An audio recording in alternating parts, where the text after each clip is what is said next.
Hello everybody, I'm back, I'm alive. How do you got Bean Boozle Beans?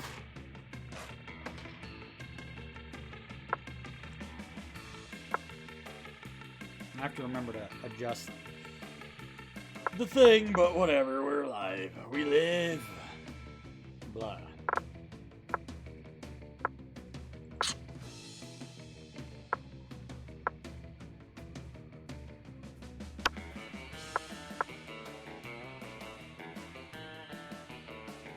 Ha ha ha ha ha! Yeah! Mod tool is now open.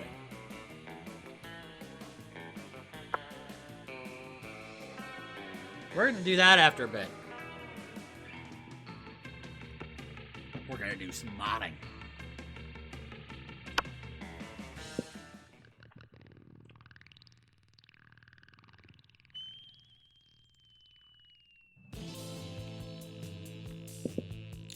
First, we're gonna start here. Ah! Spooky High School, the sweetest years of our lives. Back then, we were young and unafraid. Sometimes reckless, sometimes brilliant, sometimes just stupid, but always willing to live life to the fullest. We were on a wild journey to discover who we really were. Who are we? I don't know. Who am I? Who am I? Sweet! And we had yet to experience its ultimate challenge. The Monster Prom.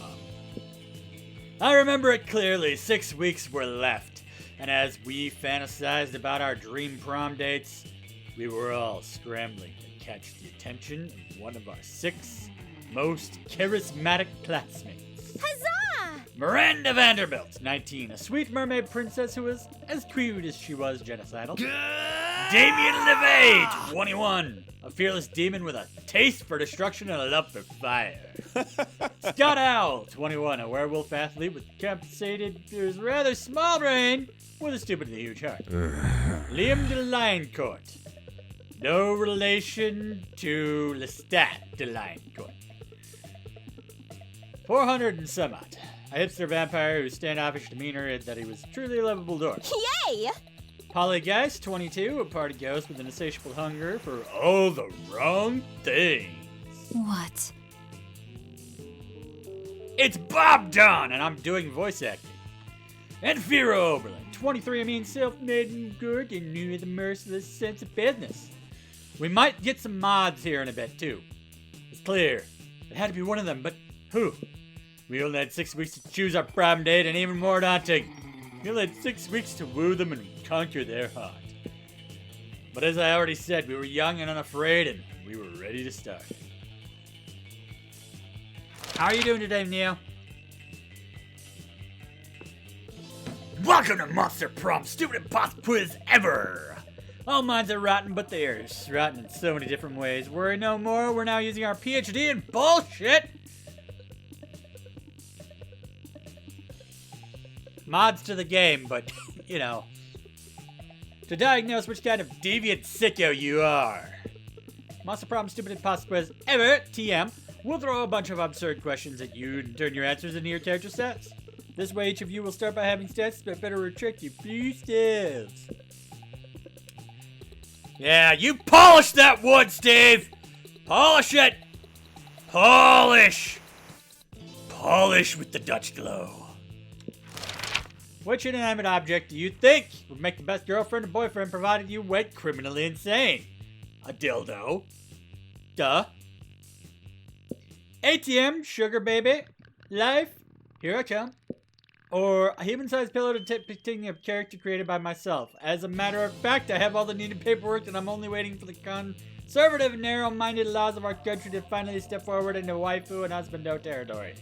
As was clearly intended by God! Alright, what should I pick? We might do multiplayer later, we might do mods with this later. Mod tool is out. Monster Prom Reverse is not out yet, but I did order it.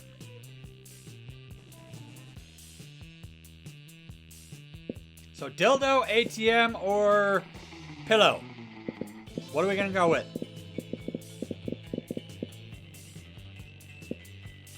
Alright, we'll polish the wood. Which is the coolest mythological creature? Invisible hand to the free market. Sphinx is super turned up and ready to party. Weird creature I drew when I was 6, which is clearly super derivative from other mythological creatures. Yes, Monster Prom is awesome. Invisible hand to the free market. We want money. Money! Criteria would use to name your chair. Just a swear word. Just a swear word.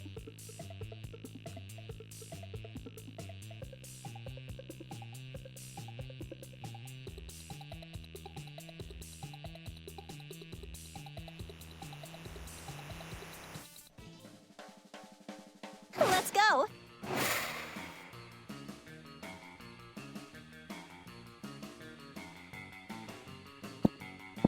Ooh, we're gonna need. Okay, we're gonna do something smart here. That day, you listen to your elders and learn the valuable lessons. Sometimes, after all the monster nonsense of dating gimmicks, you forget that attending class is supposed to be the primary activity of this school.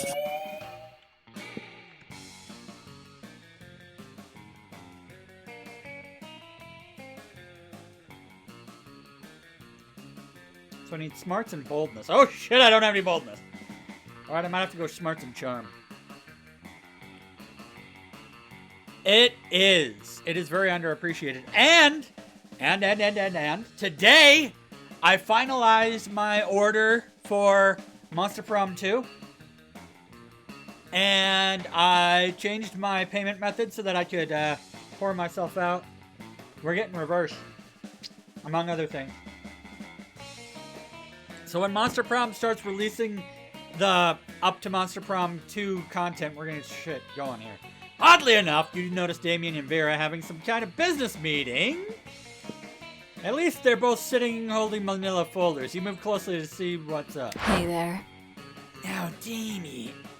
It's Halloween. They're all wearing their costumes, by the way. Now, Damien, it seems we both agree that William the Incubus is a piece of sentient garbage who deserves harm. True. I believe that together we could make William very unhappy. I prepared an action plan for a potential merger. Have a look. Vera opens her folder to reveal an intricate charts with titles like Derision Coefficient and Maximizing Humiliation Dividends. I brought a folder too. Damien opens this folder. There's a piece of paper that says punching on it. Stay classy. Damien, stay classy. I admire your simplistic approach, but I think we need a plan that utilizes both our strengths. Damien nods and turns over his piece of paper. On the other side, it says, punching hard. Stay classy. These two are never going to come up to an agreement unless you step in immediately. So you tell them your idea. Greatest fears? Greatest fears? So most of these fears seem pretty standard. Clowns, bees, entropy. Corn? That has been Interesting. quite pleasing. Very interesting indeed. I think we'll be able to accomplish some marvelous things with this list. Does it say punching on there anywhere? Yes, but it's at the bottom of the list. Below libraries and fish. Well, okay. As long as it's on the list, I'm in. The way Vera's eyes look right now, she's right at the top of the list of your fears. Hot! You gain 2 smarts and 1 charm. Yay! We need both smarts and charm. Let's go. Also, What's up? Halloween Cursed Locket of Winston Montgomery. Locket bearing not only a curse, but also the sad love story between Winston Montgomery and the mysterious Esmeralda. But first, we get the free shit. No refunds. Free shit is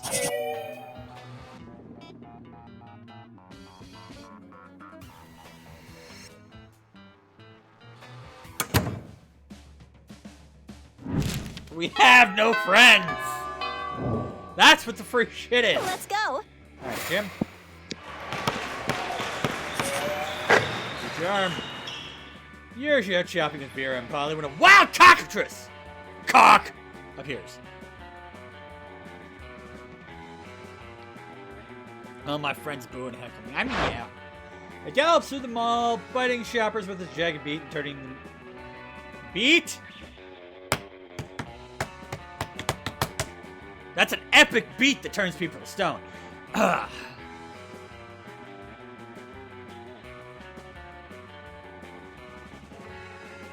I mean, about as quality as Damon. I mean, whatever.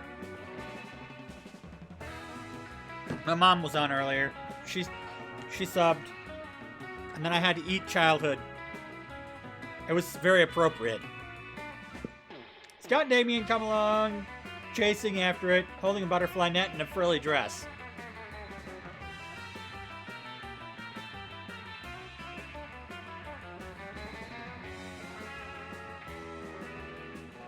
Ow!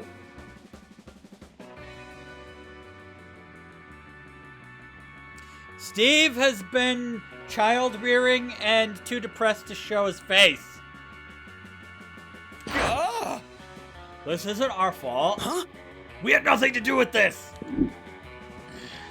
Another mystical creature crisis. Just when I'm starting to enjoy my shopping. Aw, but it's so cute! I bet that fish's chicken dragon really knows how to party.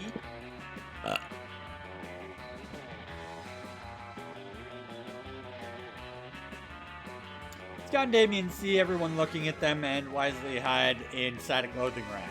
What are you gonna do about this creature? Ignore it! Befriend it with the delicious cinnamon. How did you know that cinnamon is a cockatrice's favorite treat? It gulps the tasty cinnamon bud down in one bite and burps happily. As you turn back to your shopping, it follows you. It seems you got a new friend. Yes! Okay, obviously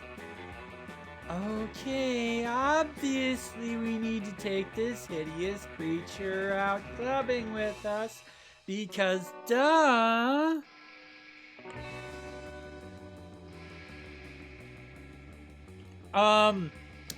Replace the aforementioned answer with DDO, more DDO, and family drama. And that's the real answer. Because Steve. We all know his secret projects go nowhere unless he has me to poke at him. Poke! Do secret projects, Steve. Poke. Do secret projects.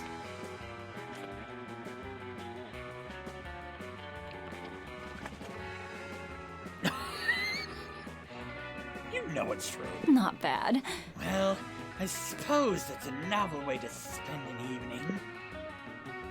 You take the cockatrice out to the hottest clubs and they let you in because they don't want to be murdered by a cockatrice. You gain 2 fun and 1 charm. Yay! Let's go. Woo! Okay.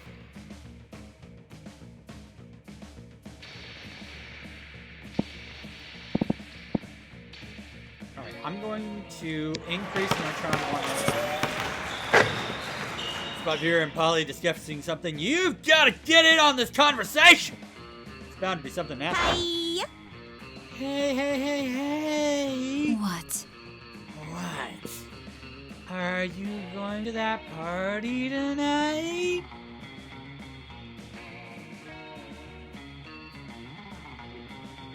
What? How? What do I have to pay for everything? Why do I always have to pay for your shit? At Dale the Mummy's crypt? The dog star is aligned with Venus or something, so his parents are beings of pure energy for the weekend. He's got the place entirely to himself. I might stop by. I'm very gassy. Yay! Yay! Okay, so listen, Scott's gonna be there too, and I totally want to spike his friend. Not bad. Now I'm interested. What are you thinking? Laxatives or Viagra? Ugh. Lame. Gross. I was thinking something fun like shrooms. Mediocre. Shrooms won't even dissolve in this drink, you idiot. You there, back me up on this. What should we put in here? Laxatives and fire. I'm suddenly have a huge heart on that is shitting everywhere.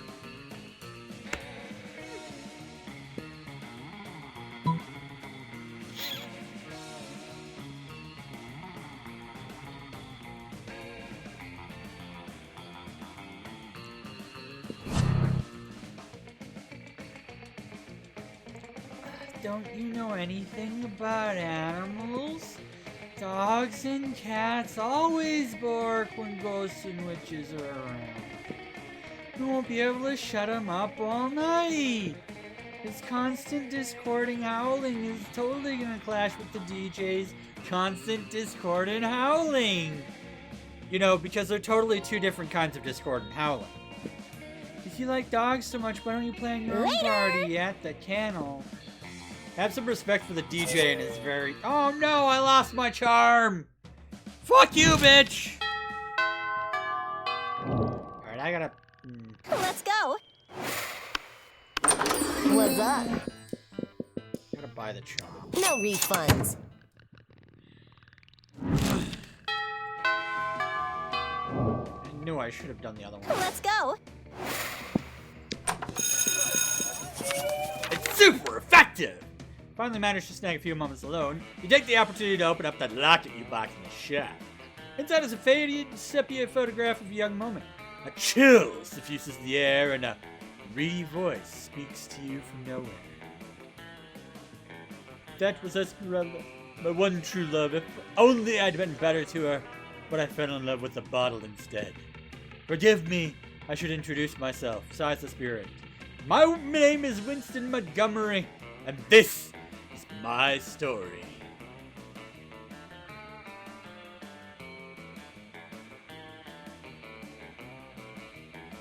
What?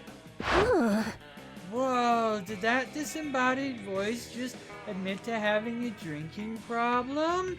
I love imbibing alcoholic spirits. Wait, says the voice. What about my quest to redeem myself? This is bound to be an adventure full of pathos and complex lore. Also, secret events. Fuck that, Polly's way hotter than this dumb antique locket. You can crush it up and divide it into lines. Yeah! Hell yeah! Polly don't do complex. Nope!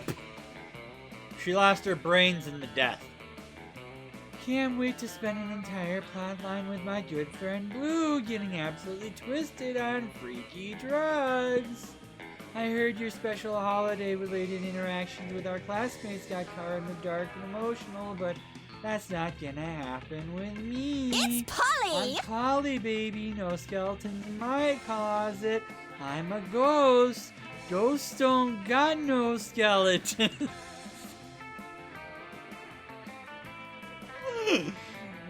Oddly appropriate. But wait. There's more. Polly locks eyes with you and suddenly very serious. Whoa! We can't do these drugs without taking proper safety precaution.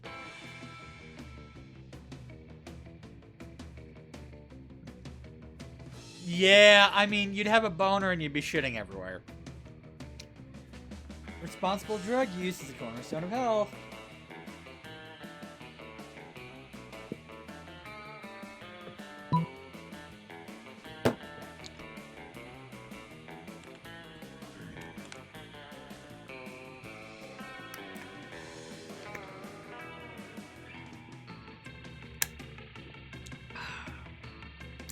Stay hydrated.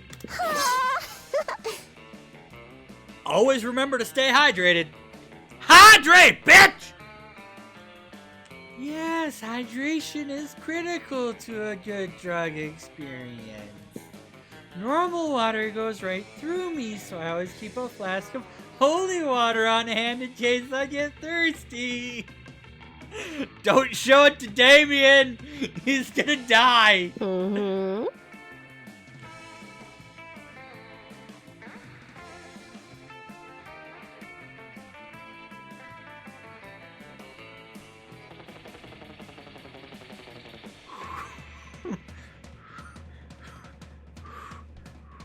Okay, Disdonn Bob Ross has to compose himself for this line.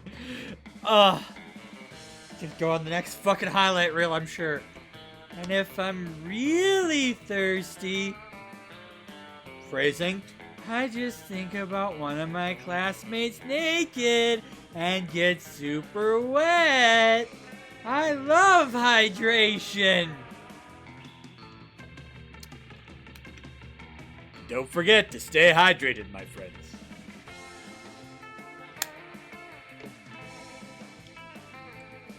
Tastes like ghost cum. Yay! Alright, enough talking. Let's play Do the Drugs.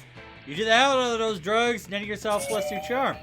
But then somebody has to show up and spoil your one. Always the same with you. Oh, god damn it, these bitches! Fuck! Come on, you two. Getting high on random substances again? This has to stop. You're totally taking unnecessary risks and screwing up your life. What life? This is my afterlife, girls? Polly, do you know that's not what Joy meant? It's just you do take a lot of drugs. Okay, well, answer me this. Are you this judgmental of Damien and Scott chugging energy drinks like water? Or eating high-sugar junk food? You cool with that? It's not the same. Ugh.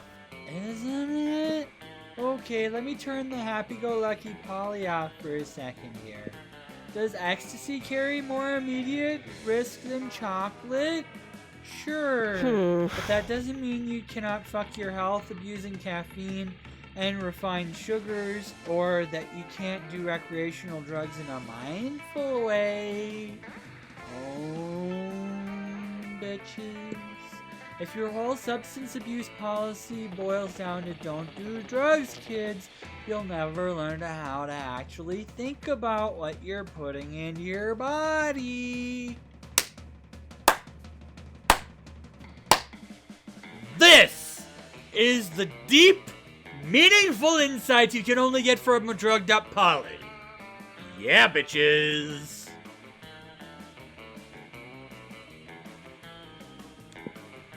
So you'd rather go around telling kids to do drugs? Great plan, Polly, says the woman who's so underslept that her eyes are bloodshot like she's been smoking weed all fucking day. Look at these eyes! Look at these eyes! Look at these eyes! Bloodshot! Fucking bloodshot! She is high. Pot, me kettle. We're in kettle is ghost. Oh. I'm not saying that, but kids are going to realize there are some drugs that can actually be fun, regardless of what you tell them. So you can stick with your anti-drug bullshit and get a lot of uneducated people, or you can try to actually give proper substance abuse advice. Smoke weed every day. It's actually exclamation mark Snoop, I think, for that one. Also, she is literally giving the reason why the DARE program didn't work for our generation, because don't do drugs, kids. It doesn't work. It don't. It just makes kids do drugs. And telling kids not to have sex, instead of educating them about condom usage and birth control and maybe a little bit of abortion, actually fucking, you know, smoke weed every day.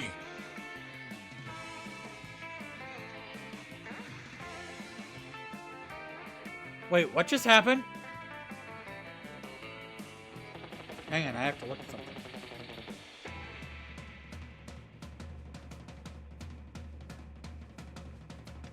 Oh, that was my phone. That was my phone. I'm like, what? Why is my alert going off? Nobody subbed. Okay, hang on, I have to take this. 1 moment, please.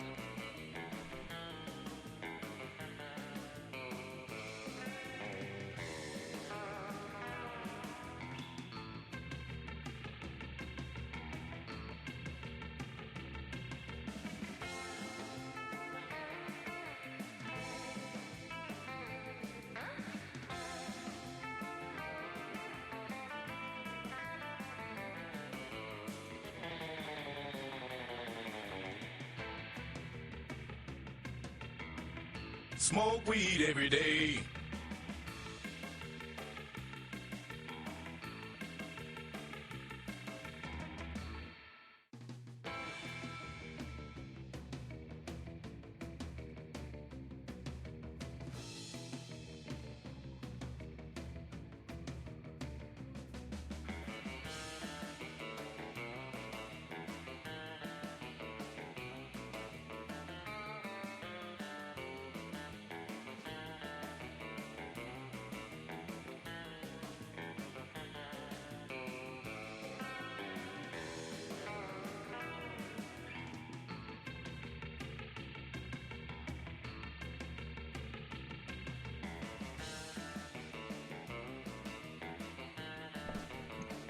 Speaking of drugs, my meds are done. Sorry about that interruption, but, you know,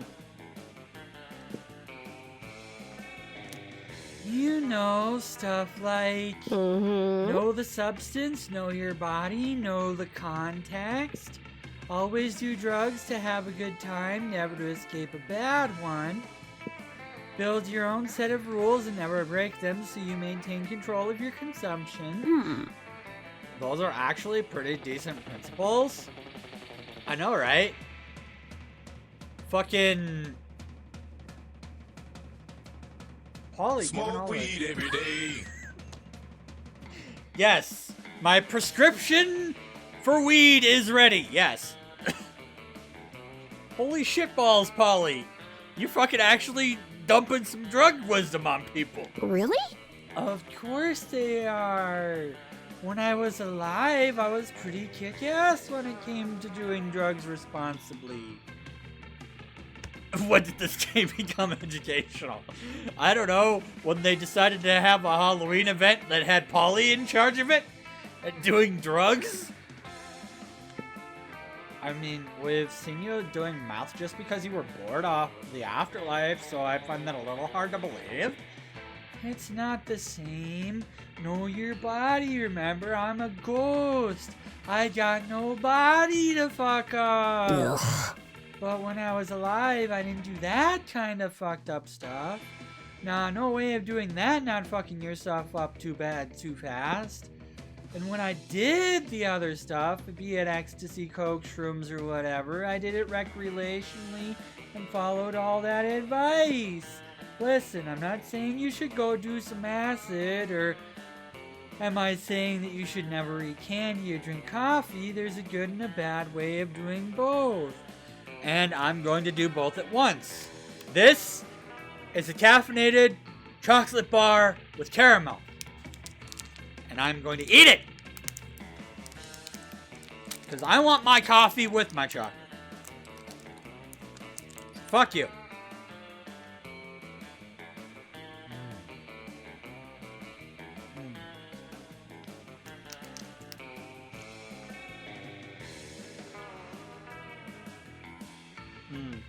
This is fucking great. Oh, God, that's good.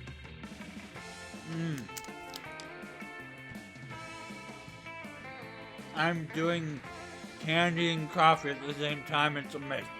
It's amazing. Oh. But substance use is not the same as substance abuse. It's all about learning the difference. Anyway, I'm having a good time here, so leave me alone, okay? Why don't you focus on evil corporations marketing highly addictive sugary treats to children? That's not a terrible idea. Sorry for judging you. Yes.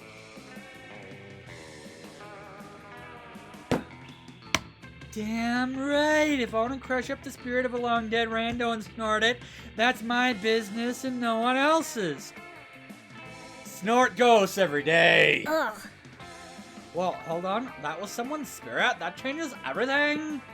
I mean, sure, you can making choices that are safe for you, but you also got your due diligence to make sure you're not harming other people. I mean, I could get a kit for that. See, there's only a very few dispensaries, and some of them sell seeds, so you can grow your own up to 4 plants. I still gotta get in with the doctor, though. So no, I don't have that yet, but fingers crossed. Hopefully it'll help with the migraines and the debilitating fibromyalgia bullshit. Huzzah!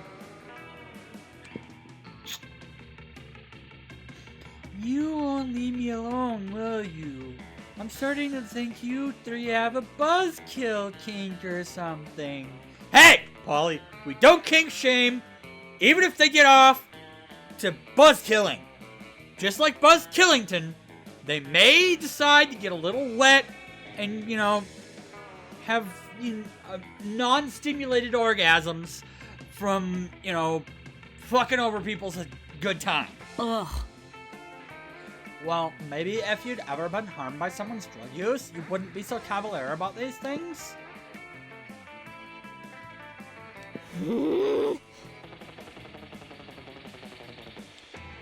Big assumption you're making there. You think I've never been harmed by someone's substance abuse? Someone else's substance abuse is how I died. Enough of this. Way Polly died number 5,702. Someone else's drug abuse.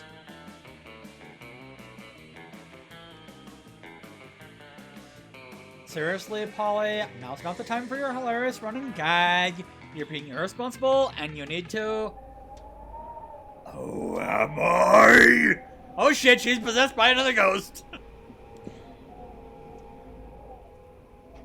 Okay. Fuck this. You think this is irresponsible? How about I show you irresponsible? That doesn't seem necessary, but it's too late. Polly's normally bubbly energy undergoes a complete and horrible change. She recedes into the wall, and all throughout the school you begin to hear the sounds of screaming and explosions. Woo! Fuck. You couldn't leave well enough alone. Let's go.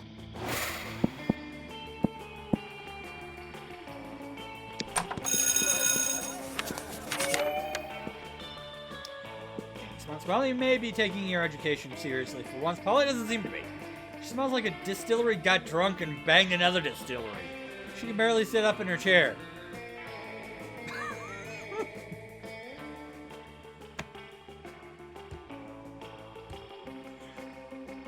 Polly smells like a distillery got drunk and banged another distillery. That's how you get ultra whiskey, people. This is how you get ultra whiskey. She's not drunk. She's just merely brewing a superior form of whiskey. The teacher asked her what the capital of Spain is. Nice Halloween costume, Polly. She's dressed up as a gym teacher. Rape whistle and all.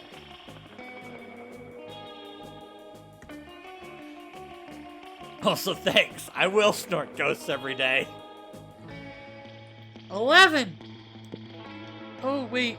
Nope, that's wrong. I mean X, where X is the correct answer to this question. The teacher stomps over to Polly's desk, grabs her by the chin, and sniffs her breath. 1, he cannot grab Ghost's chin because it is incorporeal. 2, ghosts are entirely made of ectoplasm, so how do they have a breath?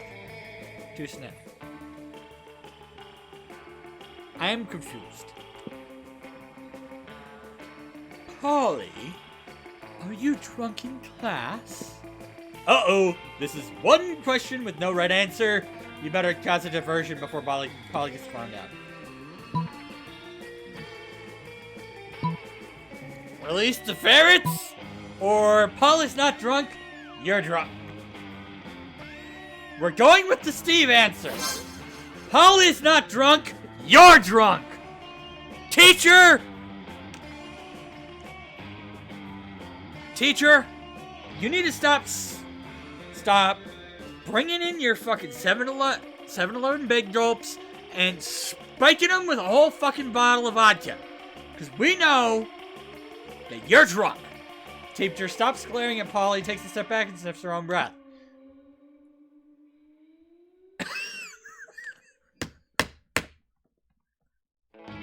God damn it! God damn it! God damn it! Good lord. I smell like a distillery got drunk and humped another distillery and they had an alcoholic baby who threw up all over me. Lady, I think you've got a problem. I'm so drunk I've even forgotten what I had to drink. I don't even remember getting drunk at all. This is extremely unprofessional. I'm sorry, class. I'm afraid I'll have to take the rest of the day off to sober up.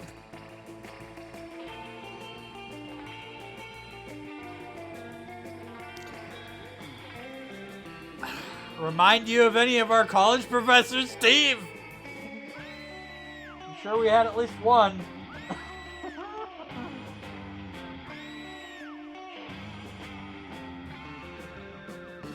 Or at least the janitors we worked for.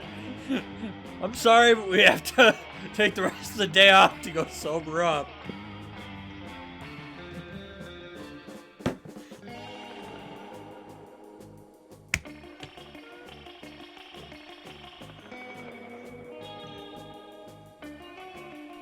Yeah, that's right, drunkie. Don't come to drunk class. Class drunk. What did I say? Polly falls out of her chair and phases through the floor into the basement. She'll be fine. You gain 2 charm and 1 boldness.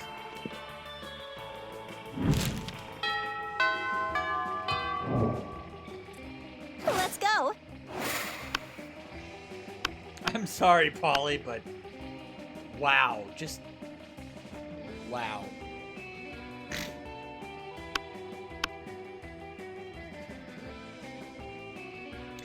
We've got to remember to date the shopkeep later for Steve. You arrive at your chosen table by Damien dejectedly hefting a bowl of mashed potatoes, while Polly sadly passes her hand through the same. Seriously? What do we have to do to get a food fight started in this cafeteria?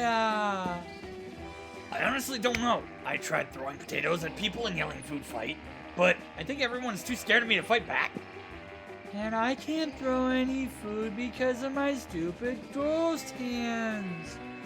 Plates, mirrors, antique furniture. Sure, but not food. There's gotta be a way to provoke a food war. My dads are always telling me to be more political. But we're not political. Your strength is hitting things, and my strength is being unbelievably hot all the time. Unbelievably hot. That's it! We'll set the cafeteria on fire!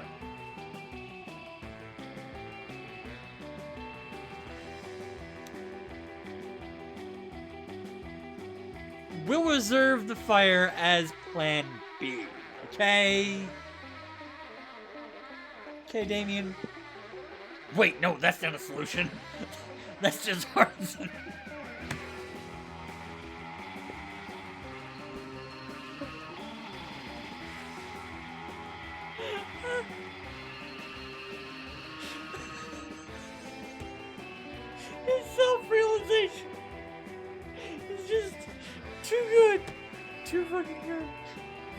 that's not a solution. That's just arson.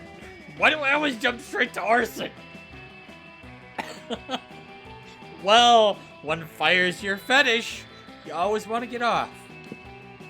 It's hard to watch them struggle through this by themselves. Yeah, it really is.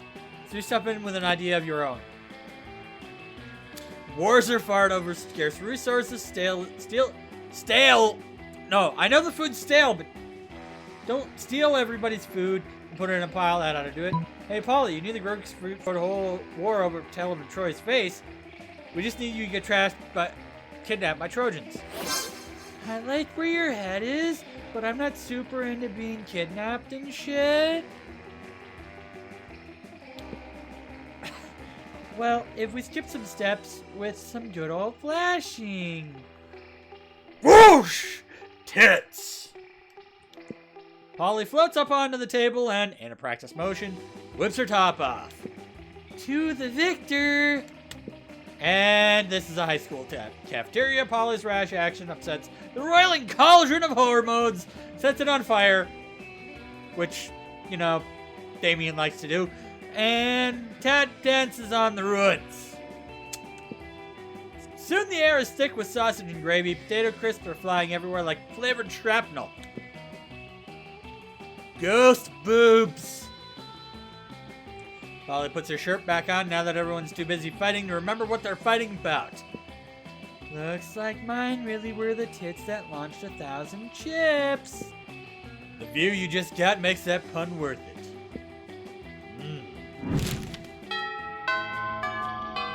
Ghost nips! Let's go. We're talking about those ghost nips! Those fucking sexy ghost nips! We gonna suck some ghost tits!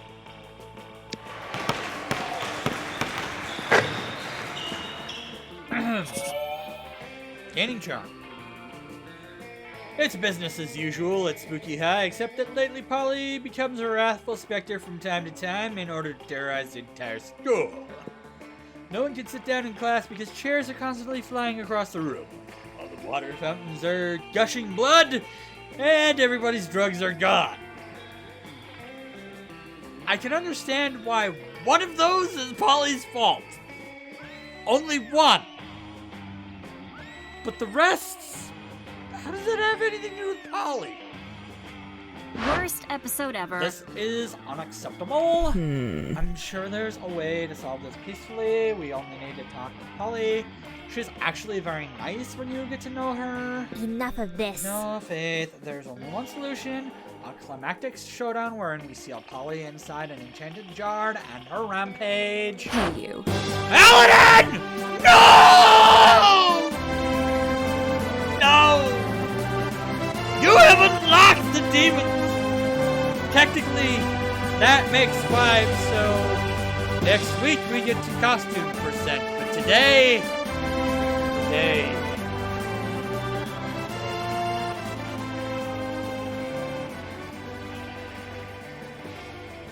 Oh, wrong one. Wrong thing! Wrong thing.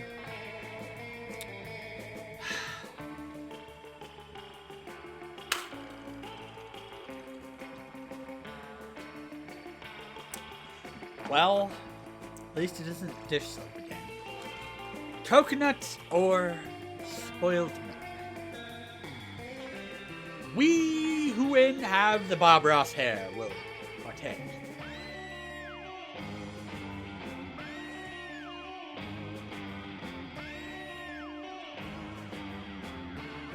Ha! Fuck your streak. It's coconut. Try again. You have failed.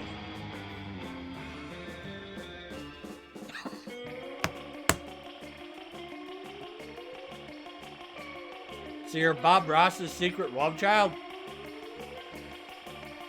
Got it. How you doing, Paladin?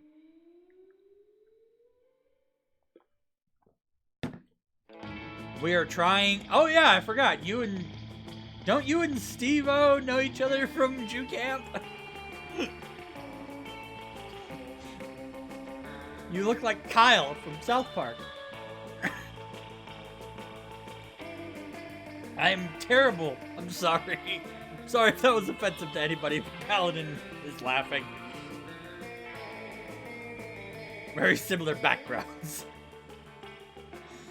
Meanwhile, we're going to try and sequester a ghost that is on a rampage so that we can suck on some tasty ghost tits.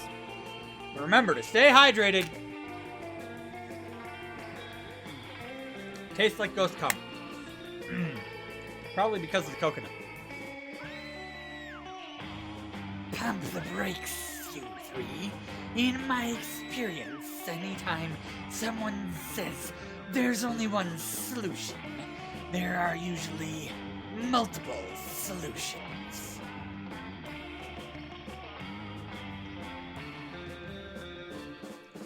Oh no, 10 points! There goes my increased credit limit. Always the same with you. You're not interested in doing any crimes, Vera? Only 5 or 6 of my potential solutions involve crimes. How about this one, though? Has it ever occurred to you that Polly might have a reason for flipping out like this? You know, Vera has a point. Ghosts usually only behave like this when they have some kind of unfinished business.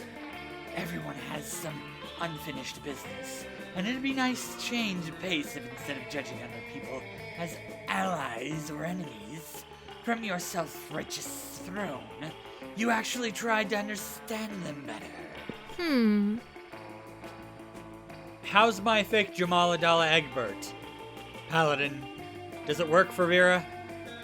Okay then, what's Polly's deal? Pathetic. You're higher than she is if you think I'll go around talking about her private life. Polly is one of the only people I would never betray. She's one of the few good ones around here. Wait, you don't listen to Dungeons and Doritos? How dare you! But you go ahead and do your best to get to understand her. Goodbye. I know, it's been off the air for so long, but on indefinite hiatus. Mostly because of Cap's busy schedule and Hex having moved on to being a daddy. Oh, daddy. And if I see you trying to seal her inside of an enchanted whatever, I will make this your final season. That's a threat you don't want to test there, ladies. Was it really too much to ask her just to tell us what's going on? But Joy, she's not wrong. How can we pretend to save people if we don't try to learn how they are hurting? Fine. I'm hopeful about you. Okay, we're gonna go on the same page now. But what are we supposed to do in order to learn about the unfinished business of a troubled ghost? In these situations, there's always a pale, creepy kid who talks to ghosts. We just need to get that little fucker to spell beans. We use an Ouija board to call our mom? Ghost problems always end in Ouija boards. That was magic. Oh, that's how you pronounce it? I always thought it was pronounced. There's no time for an extended bit on the various pronunciations of Ouija board. Luigi board. Luigi's board. So we're gonna be playing Luigi's Mansion 3 tomorrow. Your friend needs help. Help! But right, seance, okay. We call upon you, Aurasa Spirit of Holly's mom. Her name's Nadja. Thank you, Faith. Nadja, we call out to you from across the Spirit Veil. Come to us and share your ghostly knowledge. And ghost weed knowledge. Huh? It's moving. It says, hi kids, hi Faith. How are you? Polly says you give excellent cunnilingus. She also shares that kind of stuff with me. It's very unsettling.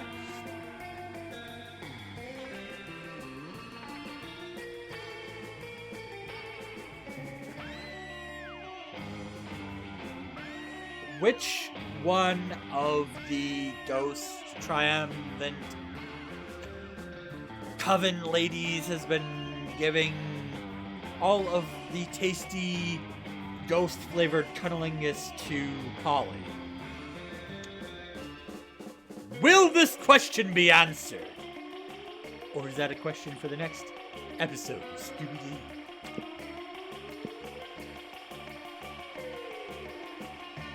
I'm sorry, that was weird. I'm still adjusting to being a single parent. It isn't easy.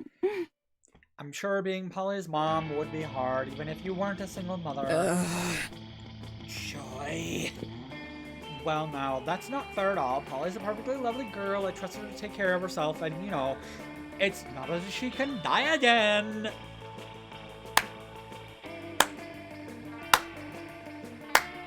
Snort ghosts every day. Besides, it's understandable she might want to act out a little bit. After all, ever since the car accident... Wait, a car accident? Is that how she died? We didn't know. Oh dear. I don't think it's my place to share details about my daughter with her school friends.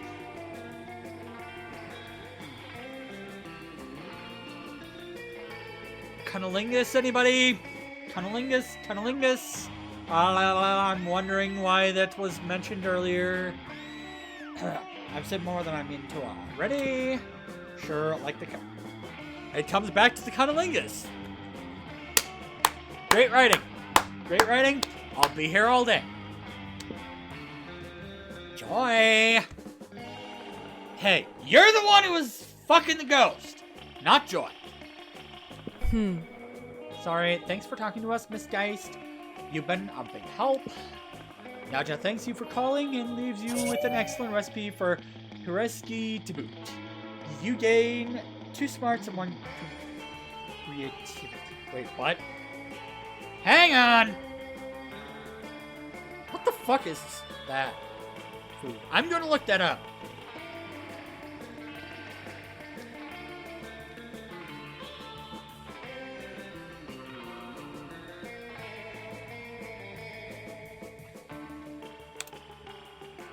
Pierogi. Stuffed buns.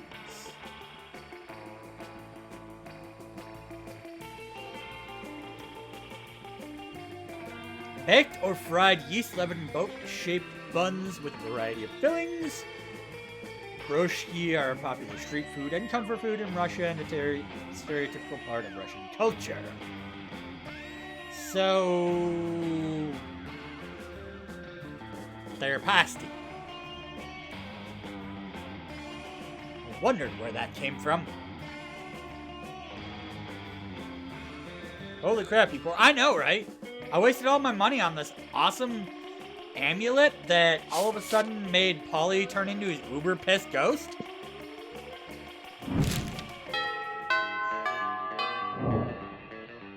Let's go. We need more charm for this last one. Getting ready for another round of, you guessed it, dodgeball when Polly flags down.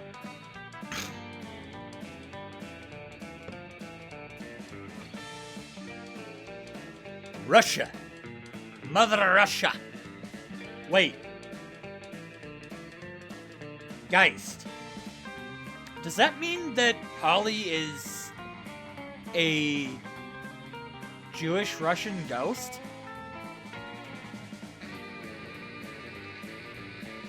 The questions keep coming with no answers.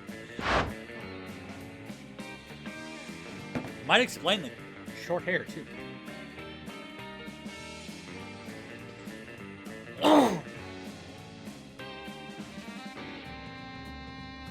Sorry, I swallowed some ghost cum.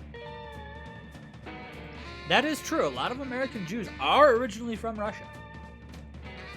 It was a very, very popular stopping point. Oddly enough. The whole Eastern European bloc is kind of where the migration out of the Middle East came from. Because they kind of went up the Eastern European mountain ranges. And then dip down into the other parts of Europe. And then across the sea. It's weird, migrations of peoples. It happens that way, though. Geography's a bitch. Hey, you know what I realized? Gym is the one time we're actually encouraged to judge the way students handle each other's balls. And yet again, we are given a look deep within the very fragile psyche of one polygeist. Balls. Where's Kutsu when we need him? Before you can even begin to think of a response, a giant interdimensional rift opens in the gymnasium. No! God damn it! And out pops the ever-persistent interdimensional prince. Greetings, my love. My dearest Lady Paulina, worry not, my love. I am here to whisk you away to the safety of my dimension.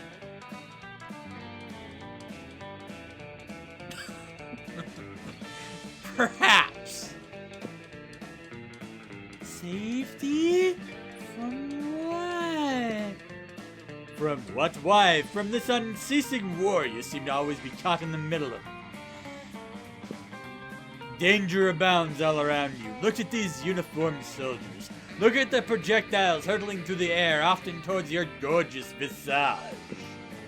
Come! Phrasing. Let me steal you away.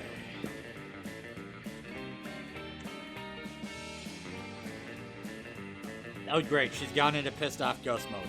If you're using the word steal, it's a good sign this is not going in a great direction. She's possessed by an angry ghost. Don't worry. Some leveled him Bard. Yeah, probably too many. But his charisma stat's a little low. But the interdimensional prince is too focused on saving Polly from the horrors of war to listen to the reason. And the reason is you. Grabs her by the arm and is about to pull her through the interdimensional rift when you call out to him.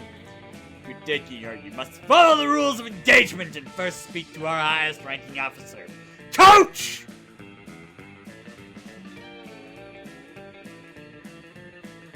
Coach. Oh, but of course, I would never want my love's reputation to be ruined by fleeing the army in a cowardly manner. Let me talk to this general, Coach, and explain to him that Paulina is being whisked away to safety to be made princess. Surely he shall understand and give her honorable leave at once. Hey there, sport! Haven't seen you around before. Are you a transfer student? You must be the honorable general, Coach. I give you my humblest and most meaningless greetings. Again about those levels in Bard. That might not be the word he's looking for. He does not understand dodgeball. Oh boy, howdy, did you come to the right place. I fancy myself something of a dodgeball expert, so you've definitely come to the right place. I simply wish to become a star athlete. I could tell from the star you're wearing. Don't worry, I can motivate anyone. But no butts in sports unless it's your butts out on the court.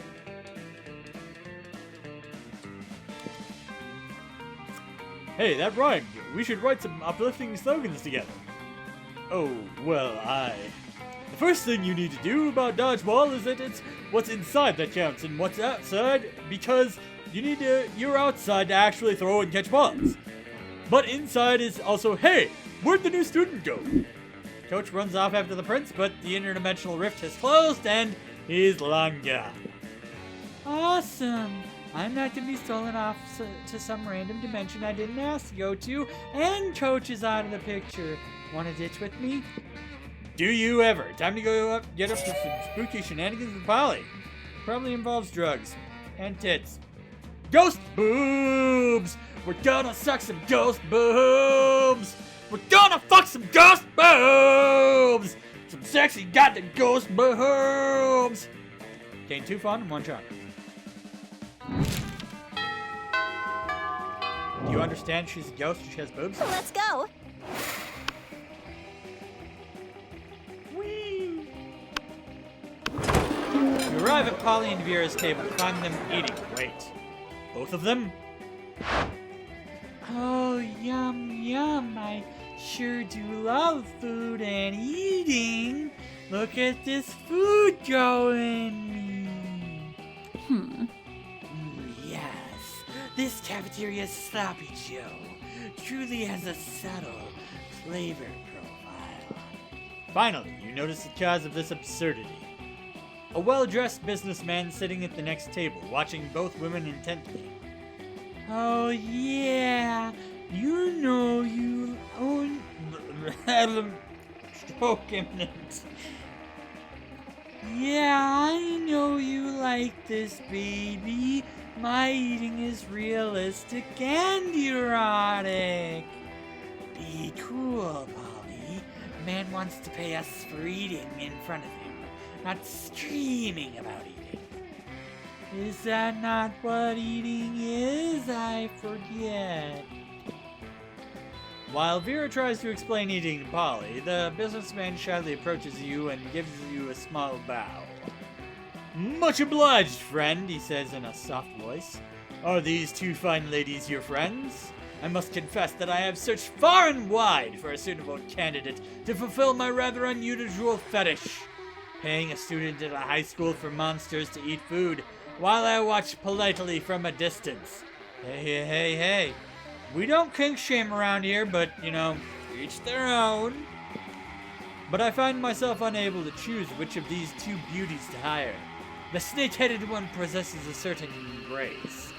Yeah, pay me, motherfucker. Pay me to do a thing I was going to do anyway. But the translucent one has such passion. I don't even want the money. This is just fucking weird and I love it. In your opinion, the business one finishes, which one should the wiser be chosen on my part? The one with more mouths, obviously. The businessman strokes his chin and nods. You have a point. The ghost only has the one mouth. Also, food seems to go right through it. This Gorgon, meanwhile, has countless mouths. Such value. Value is right, Pervo. 1,000 in cash. Up front, you pay for all my meals and you give me your pants. What? Vera, what are you gonna do with this dude's pants? And why are yours suddenly getting wet? Holy shit, he's doing it!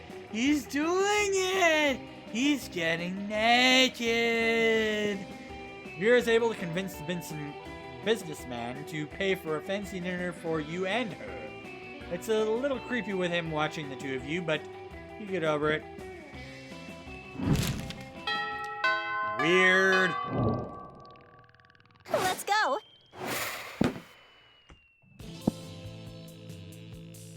I need money.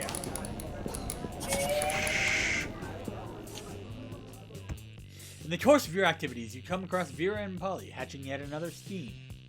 Wait, hatching? Was Vera pregnant? She is a snake after all. You sneak a little closer so you can eavesdrop. Hi. Listen, this has been a fruitful partnership so far in terms of making people look like imbeciles. But I think it's time we monetize. Sick burns don't buy fresh outfits.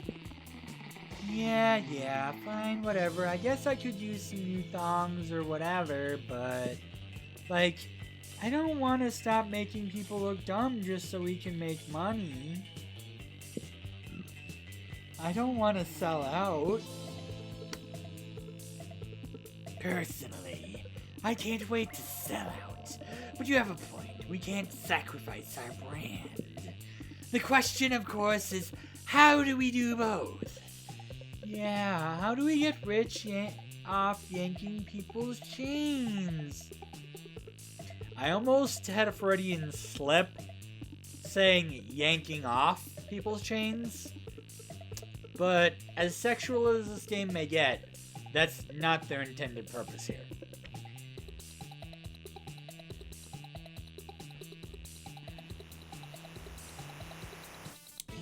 And here we have Vera calling out the phrasing. Careful with your choice of words, Polly. What? Chains are a big thing for ghosts. Again, stay hydrated with Ghost Comp. Now purchasable from the Monster Prom store. Of course. They don't seem to have any immediate ideas. Maybe you can offer a solution. Like a phony workout craze. It worked for Frank Pilates, inventor of Pilates.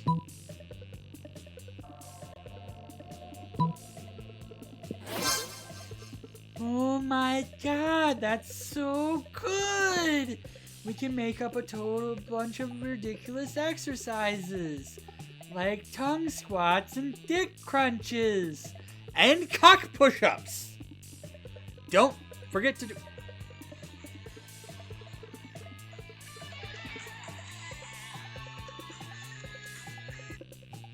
I am not answering a telemarketer.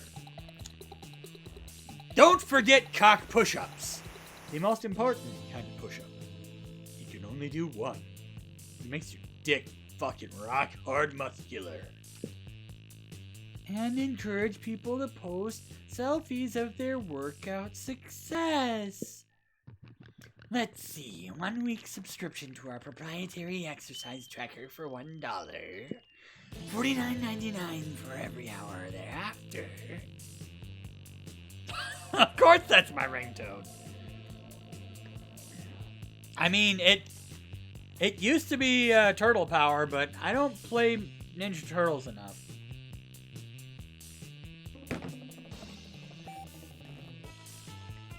I also have some Chrono Trigger and Zelda as alarms to wake me up in the morning.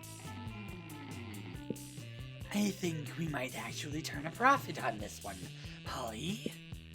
And hey, if a bunch of people get stronger dicks and tongues in the process, I'm not gonna complain, if you know what I mean.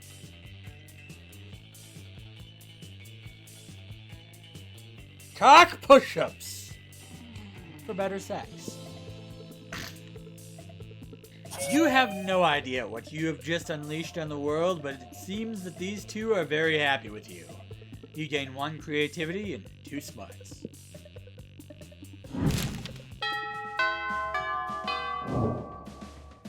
Let's go. Prancing Dad? I don't have that as one of mine, but, I mean, it's one that I've debated.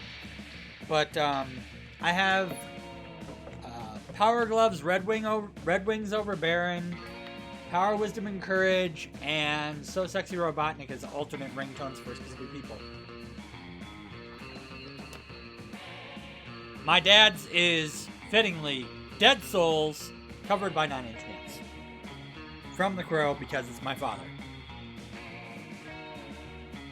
And he's a morbid fuck like I am.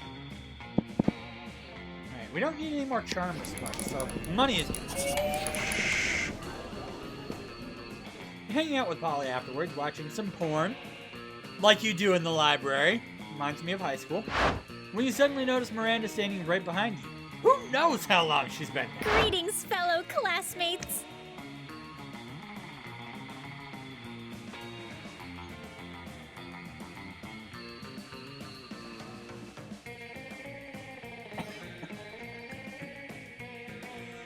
Awkward!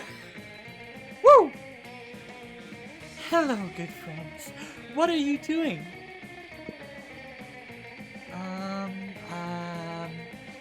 Nothing.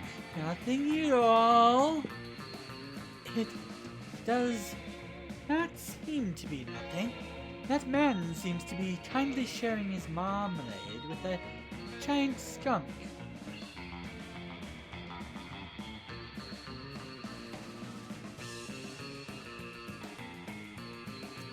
Don't know what kind of porn I'm watching, but do go on.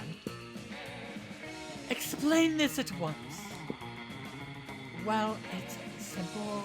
You know, it's really kind of a well.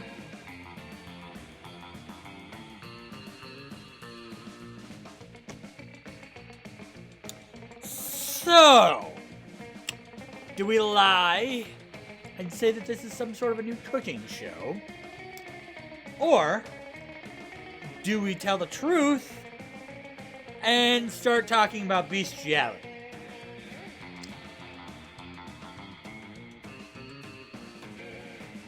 Cooking or bestiality? What a delicious choice. Crazy. Whoa. We're gonna... 45 minutes and one elaborate explanation. Wait. Explanation, not exploration. Though... Three-way? So that's where babies come from.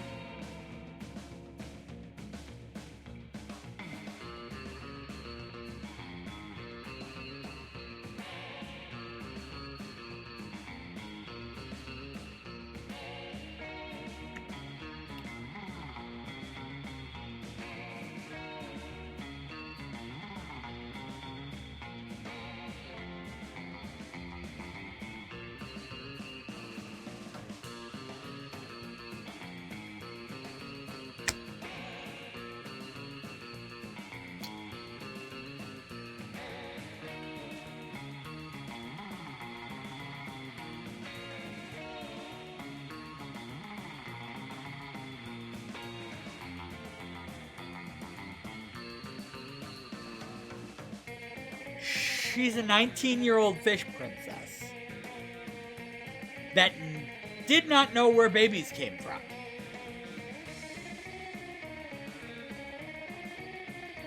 What, did she think her pregnancy Smurf was going to take care...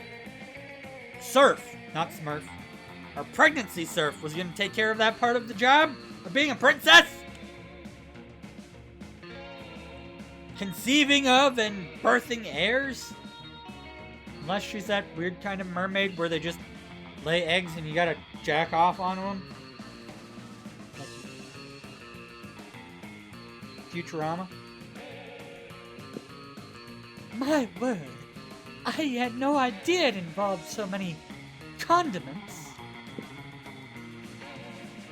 It involves condoms and mints and occasionally condiments. Yeah, well... That's the miracle of life for you. All about those condiments. Yeah. Especially mayonnaise.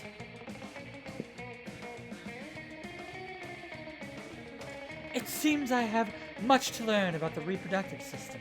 Perhaps the two of you could be my tutors?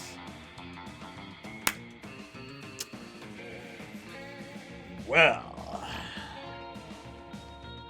Insert pornographic jazz music and slow jazz. Bow, bow, bow, bow, bow, bow, down, bow, bow, bow, down, bow, bow. Nope, not gonna. Nope, we're not gonna strip. I'm not allowed to strip on Twitch. I literally can't think of any reason why that would be a bad idea. Neither can you. From now on, Miranda's gonna pay you and Polly to watch porn with her. But threesome? Threesome? You gain 2 money in 1 spot. No nipples, the bad news. Let's But go. chest hair? Is chest hair okay?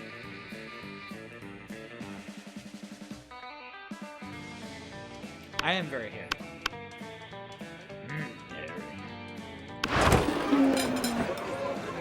Oh, I need to remember to go to lunch with other people tomorrow because I am, or in another round, because I have not seen some costumes yet. It's a Halloween event, so they're wearing their Halloween costumes. Okay, your seat end. If you didn't know any better, you would just say that it seems like Beer and Polly are almost more interested in their phones than they are in you. And you do know better, and you know that, yes, that is exactly what's happening right now. Hey there. It's nothing personal, Lou. It's just that Polly and I are very engrossed in testing our financial slave. Yeah! Yeah, it's pretty hard to compete with some guy whose fetish is buying you anything you want. That's my fetish, too. Not buying things for people, having people buying things for me, duh. Good thing he's rich enough to take care of both of us. You know what they say, true friendship is sharing secrets and financial slaves. Still, I do worry that this arrangement might not be sustainable. What happens if he runs out of money? Our cash flow instantly stops. Besides, being handled everything you want on a platter. In this case, the platter being an online money transferring platform is almost boring. Yeah, I get that. It's a little less boring when you're on as much acid as I am right now, but I see what you mean. If we could somehow turn this into a business venture, then maybe it would get interesting and we could continue to profit, even after he's gone broke from catering to our every whim. I mean, how interesting do you think this business actually is? Since he's so obsessed with us, we should just tell him to do something totally insane and see if he does it. I don't know. Weirdo giving away his money and getting into hijinks is really great and all, but I want to start making real money. Always the money with you, Vera. And I think money is fine and all, but my favorite currency is chaos. Seems like the ladies are at a very exciting crossroads. Maybe a random bystander can give them a nudge in the right direction. Mary Llama! Oh my god, yes! That is everything to me! I actually had a dream just like that one time. Except it wasn't a llama, it was an alpaca. It wasn't a wedding, it was a bar mitzvah. But other than that, it was exactly the same. See, Jewish. She talks about bar mitzvahs, Paladin. She's obviously a Jewish ghost. Wait. Are ghosts in Jew canon? Are they in the Talmud somewhere? Next to Lilith? And other mythological beings? I wonder.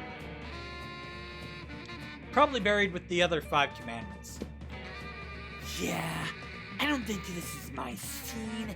I'm gonna go check my illegal law firm. Catch you weirdos later. I'm texting the financial slave right now, telling him to marry a llama. Oh, he's already typing. Let's see.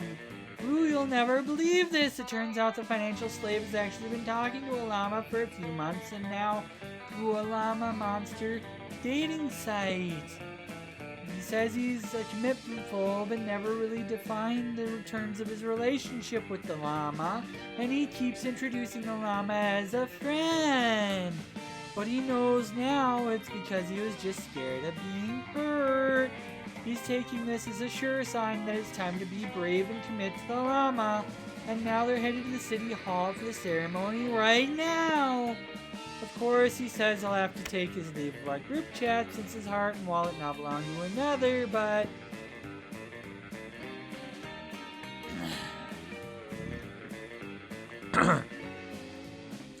Ah! Okay, that makes sense. Also, fucking acid reflux is terrible right now. It's because I had chips with my lunch. Ugh. Wash it down with Ghost Cup.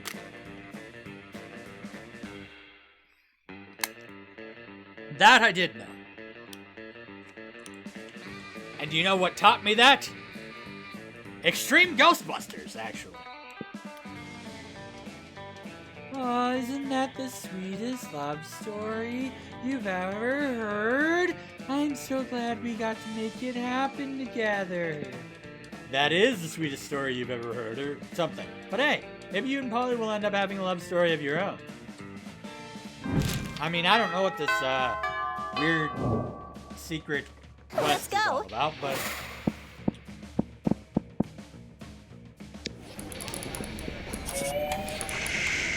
money.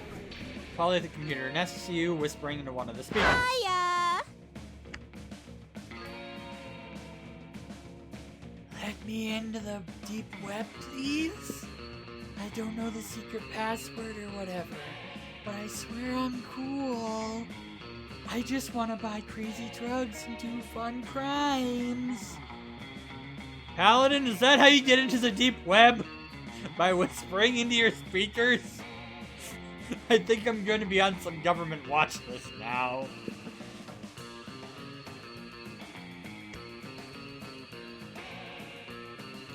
You can totally use my computer camera to look down my shirt. Come on, just let me in. I've been on the list for a while. I mean, being a guest on Friday Night Fanfiction does get you on a list. I'm not sure if it's that list, but it's a list. It's not working. I've been trying to get on the deep web all day. You must think I'm a cop or something. How am I supposed to even do this? There's not even a bouncer I can flirt with.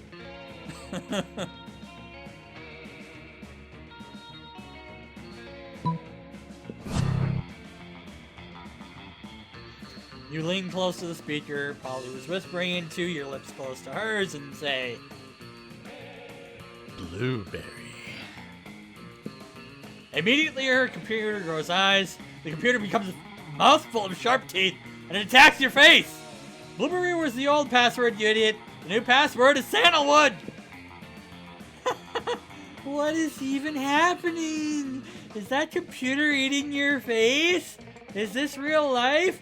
Oh no! Get it off! Get it off! Ah!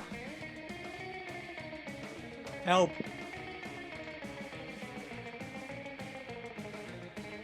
What is that? You want me to help you? Like I would, but this is way too funny.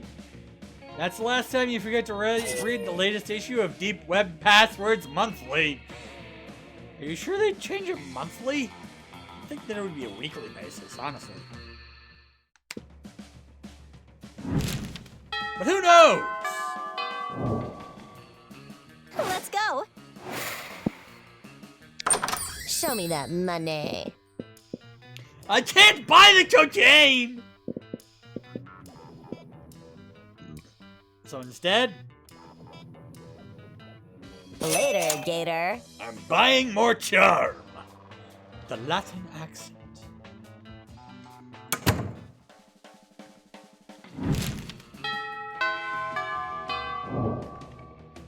Let's go. I don't think I've seen Liam's costume, or... Yeah, let's go with Liam. You find Liam artfully arranging his food while Miranda diligently sorts her silverware. Neither of them is eating, obviously. They're not wearing costumes, goddammit. Have you found it yet? I'm trying, Liam, but finding the perfect silverware for your cafeteria food pick is an art, not a science. How hard can it be? It's just silverware. Just silverware? And I suppose the food in your food pick is just food? No, it is a metaphor for urban consumption in the postmodern industrialized mega society. Well, my silverware is a metaphor for silverware? Wait, Steve had a phone call? Good God, that's... Wait! Steve used phone? I thought that was banned in your house.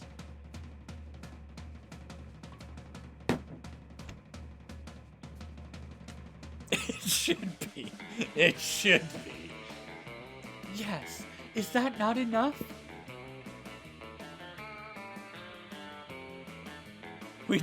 Wait. What the fuck happened? Why are we in the Coconut Bonkers timeline now? What happened now? Did Trump try to anal fist with a nuclear warhead or something? Oh, Steve got a phone call. Hey, if you told me that Trump was trying to anal fist with a nuclear warhead, I would not have disbelieved you. Not yet, yes. Coming tomorrow, President Trump decides to use a nuclear warhead as an anal bead.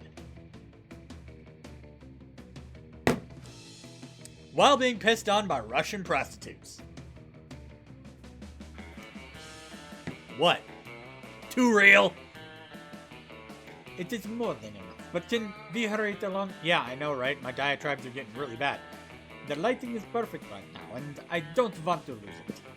You're a bit of a silverware aficionado yourself. Maybe you can speed up the selection process while simultaneously demonstrating your knowledge. The picture fork! Picture fork? Miranda, why didn't you suggest picture fork? I don't know. It seemed too on the nose, and a fork doesn't belong on one's nose. But look at this fork. It's so vintage, slightly tarnished silver. A pineapple fillet. Yes, it was manufactured thusly by the palace wainsmith. Don't tell me that. It makes it less authentic. Just place it in the correct location for my food plate. Very well. The correct location is across the plate, as if left haphazardly while enjoying a delicious meal. So nonchalant. I love it. Liam's so impressed with your selection. He spends hours with you after lunch, picking out filters. You missed class, but it's worth it. Is it though? Is it though? Let's go. Going after this. But you don't have time for that! You slip away with the coven as soon as you can go find Polly, armed with your new knowledge. You finally encounter her in the school's sub-basement, surrounded by empty nitrous oxide canisters, alternately cackling and weeping as she fucks with the power supply. Wait. Polly is fucking the power supply? How ghosty. Polly, we know about the car accident. You said someone else's substance abuse is how you died. That was actually true, wasn't it? we want to help.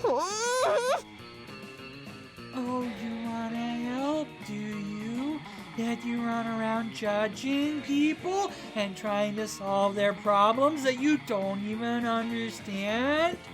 You're trying to teach me about the consequences of substance abuse as if I needed to learn about it? Ha! I've gotten flack for doing drugs all my life, but I'm not dumb. When I was alive, I was mindful and responsible. I was always substance use, never substance abuse. You know who didn't know the difference that well? My father. I knew the difference, and I was always responsible until I died. What do you have to say to that, huh? What wacky advice or wild distraction do you have planned now? Come on, I'm waiting.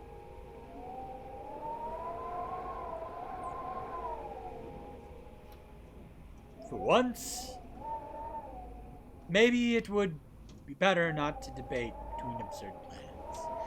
Maybe today is a good day just to be sincere.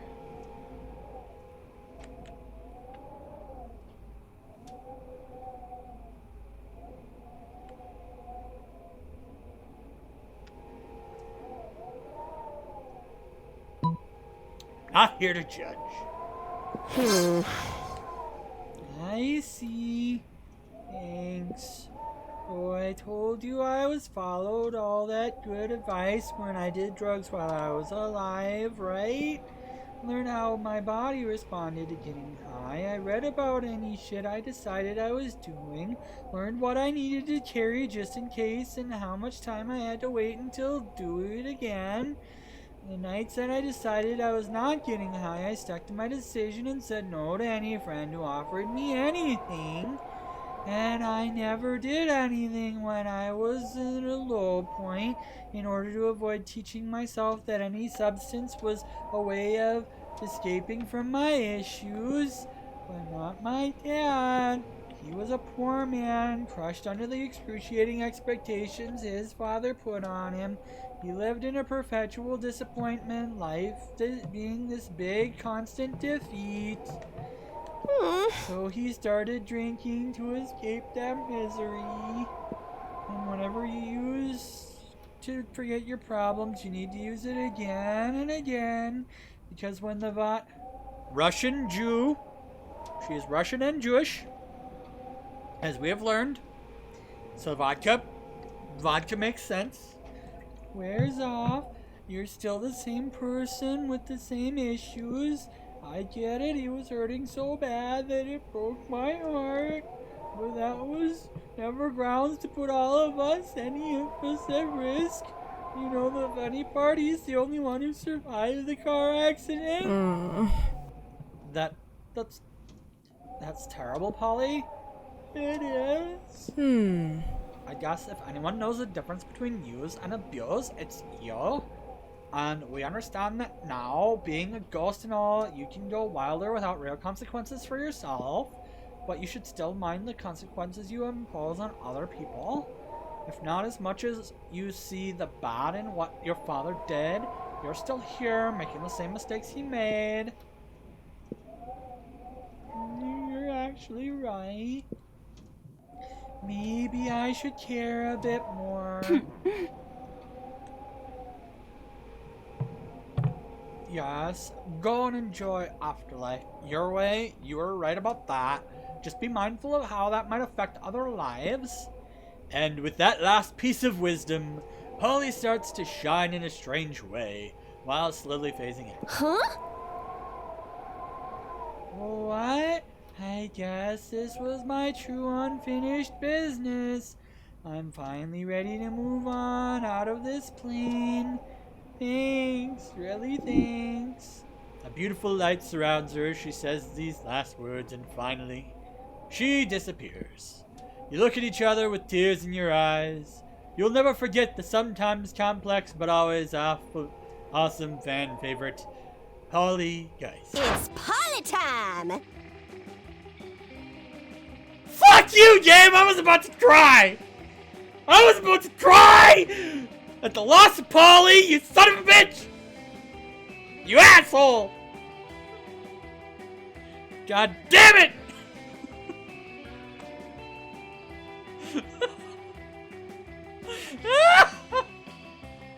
Pranked! Ha! You should have seen the look on your faces. What a bunch of nerds! Nah, this is just your old regular phasing out. I have this rad party in the Nether Realms I wanted to attend, so I need to leave. But don't worry guys, tonight I'm partying in a slightly more responsible way. Later!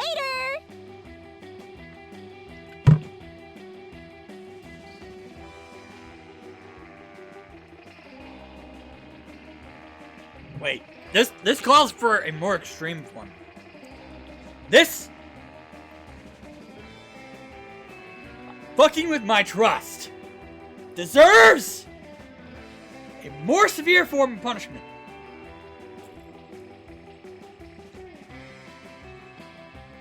The fidget spinner, fuck you! Ass! AVGN time! This time she phases out for good. Gosh, she's a handful, huh? I have to admit, it's hard not to like her, like, at least a little bit. You joined the stream. I'm sorry, summoning pixels. The game got, like, really real and emotional and then pulled a prank on us, so I got a little salty. A lot salty. A lot salty. Welcome. We did a good thing, didn't What I? a plot twist. Oh, yes, we did. And with that, the screen fades to black and the credits roll. You're hella confused, but this is what you get when you go on adventures with the Coven. But hey, you're also getting 2 boldness and 1 charm, so don't complain.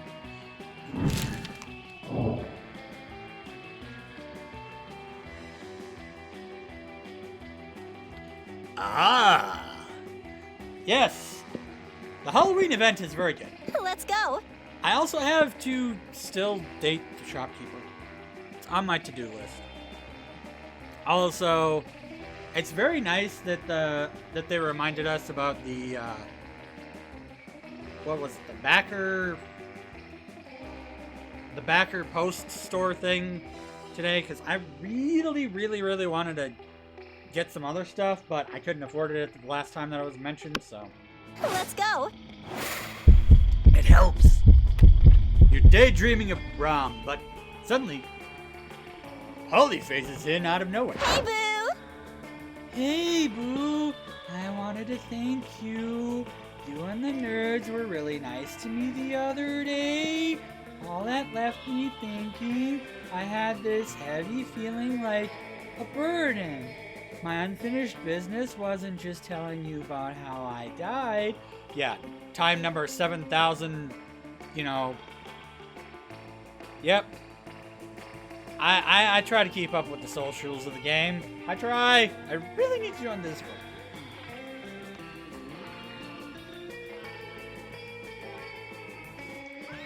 Also, calling it before Monster Prom 2, there's going to be another 500 ways that Polly says that she died in the sequel. Just a guess. Oh. I realized I've been carrying some pain and conflicted feelings.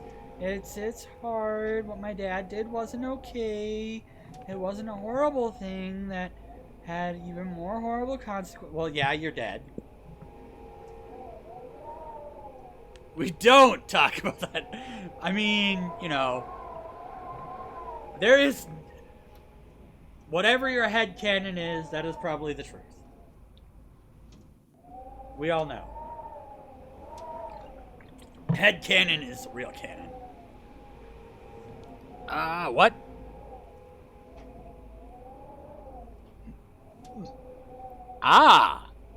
Thank you. I'm pretty sure I actually already had a couple that I've given out because of Humble Bundle, but yes. This game is highly underrated, right, Steve? Right, Frosty? Right, everybody? This gets really real. Like, okay. For real time here. Coming from where I come from, there was a lot of people that had a lot of problems with alcohol dependency in my hometown. And there is at least one of my... Oh, fuck. Now, 2 of my classmates who are no longer with us because of drug dependency. One was because they were using it to drown out the PTSD from being shipped over to Afghanistan, and the other was just using it for whatever reasons. Yeah, the feels ending, right? Getting the feels on. I hate him for putting himself at risk, for putting us at risk. I hate that because of him we're no longer together. But at the same time, he's still my father, and I love him. And I know deep down he's not a bad person, even if he did a terrible thing. Under all that pain, he always loved us. On some nights I visit him and see how much he still hurts after we died, and my heart breaks. You know, he sobered up after the accident. He did change, but If you saw the sadness in his eyes, Blue, he's trying his best, and yet life is more overwhelming than ever. Life should be about enjoying being alive. If you focus on all that heavy bullshit, you risk becoming... True shit. True shit. Don't give in to the heavy bullshit. And yet by forcing myself to always be carefree, I too was trying to escape from my pain. I actually have well, it's more my wife's friend than mine, but a friend who is similar. After they came out as pansexual in college, they were always very happy-go-lucky and carefree and stuff, and then kind of distanced themselves from the friend group after that got taken advantage of. So yeah, shit happens. It sucks. And yeah, just try to be good people. Be good to every people. Life is a celebration, but I guess it's also okay to hurt. And there is liberation in dealing with your issues and your unfinished businesses. And in my case, I have this big ass unfinished business I need to solve. All these bottled feelings. I still bleed for what he did, and at the same time, I miss him so much. I miss my dad, Blue. You say nothing, you just hug her. Polly bursts into tears. You think to yourself, some situations are not meant to be solved in 3 weeks or through a wacky plotline. But if we're patient and if we're there for our loved ones, if only just to be there on their darkest nights, then maybe one day everything will be okay. See? The feels! The feels!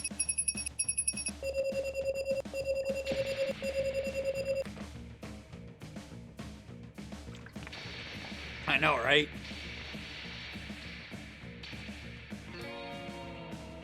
Like, it reminds me of one of the other ways that Polly died that's insinuated in other events. And reminds me that at some point, I will trick my wife into playing Doki Doki Literature Club. I will. My wife doesn't really play games much, but she seems to be very, very much enjoying my Goose Game runs, so she likes that. Those 6 weeks were maybe the most epic and absurd weeks of our lives. After the Monster Prom, we kept on living our lives, falling in love, battling for friendship, and learning about who we were and who we could be. And you know what? Like it always does, life happened, and it was wonderful. To this day, it seems like Miranda still isn't sure about what exactly porn is. I know, right? I mean, there's other games that she's seen me play, like Dream Daddy.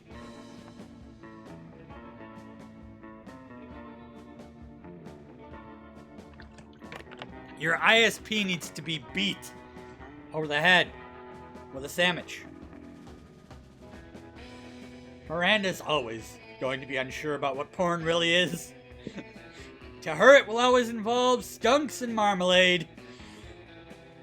Liam kept doing art so hard that he eventually evaporated and became the concept of coolness itself.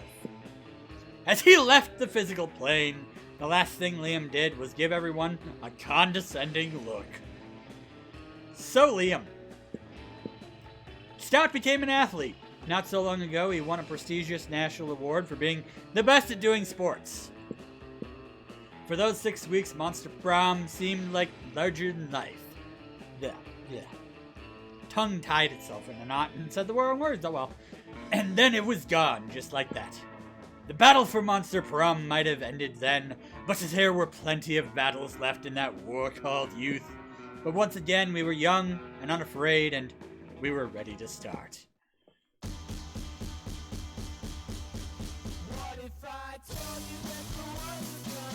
Maybe if I just pay extra, they'll have to not. Again,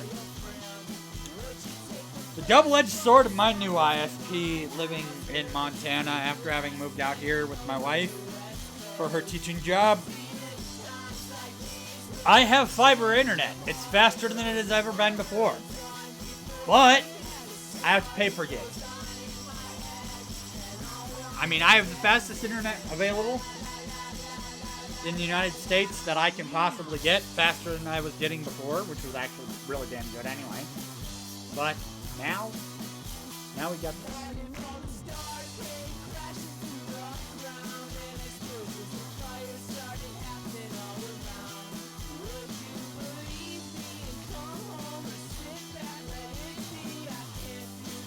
Ooh, damn! That is a... Wow. That is... We are very behind everyone else.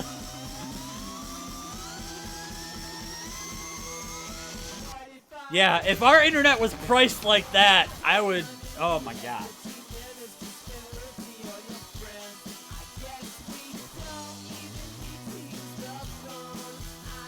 But Frosty, I was paying the same you are now for triple the speed you're getting.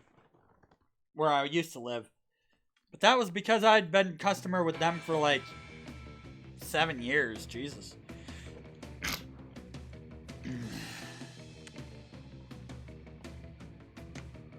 Capitalism, yeah. I single-handedly restreamed an LGBT charity event earlier this month that went on my next bill, and that upped my bill by $50. It wasn't bad. That isn't bad, though, considering that I was expecting it to double my bill.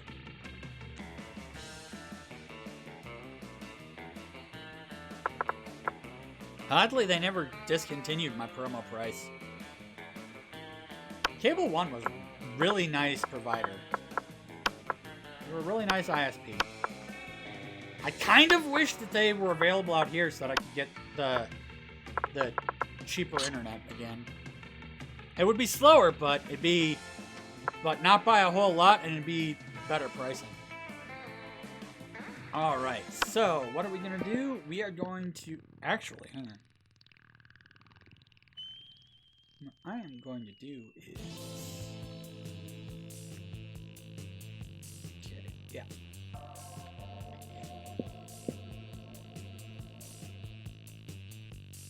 I mean, it's... Yeah, unfortunately, no. That's basically what I have. But... I'm trying to remember. What the heck's... It's the... Montana Dakota Utilities...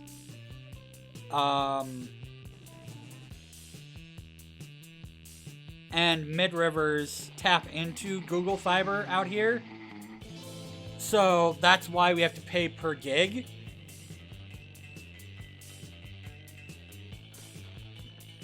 Hopefully they figure out what's going on with you, Steve. You're going to miss, like, all of Luigi's Mansion 3, though.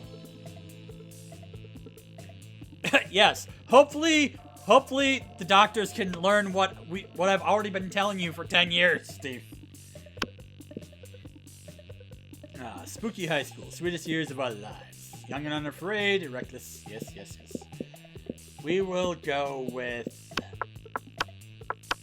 Light it up! Lighten it up. Fire is good. Huzzah! All right. Round 2. Now...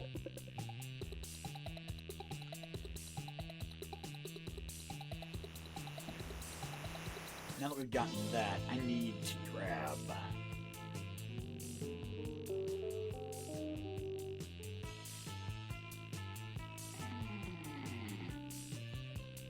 There we go.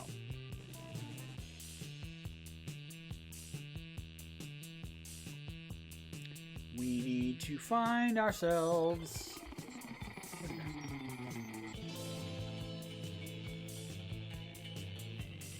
Okay, money and creativity. All right. That's all I needed to know, because I know that that's one thing that we wanted to do, but Steve had to go do something last time that I was playing this, so I didn't. Because I'm nice to you, Steve, we're gonna do your most requested thing. now that it's available and I've gotten enough hidden endings, we can go after the shopkeeper. It's great.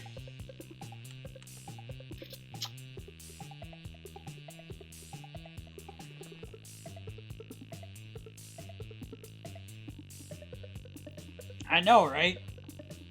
Yeah. It really sucks that they couldn't figure shit out.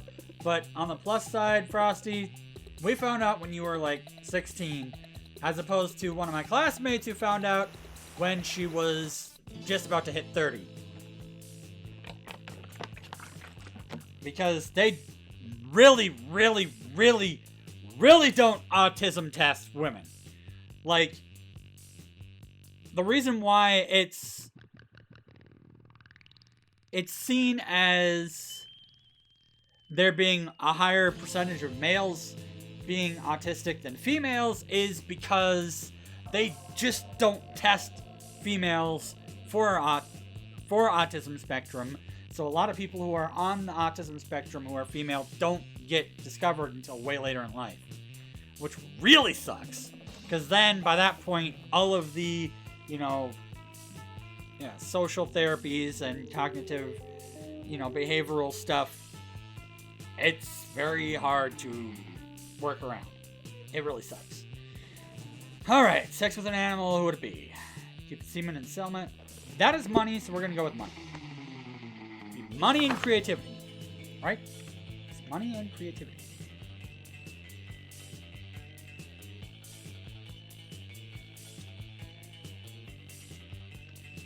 Alright, something about superheroes.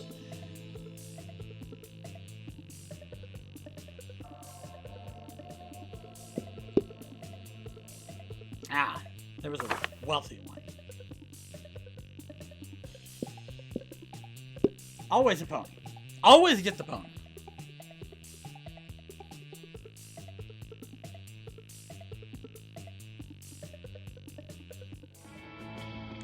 Ponies are the best. Let's do this! Alright. Scott and Miranda seem to be arguing about something. Your sweet mediation skills are clearly needed. Yay, costumes! Wait, why is he covered in honey?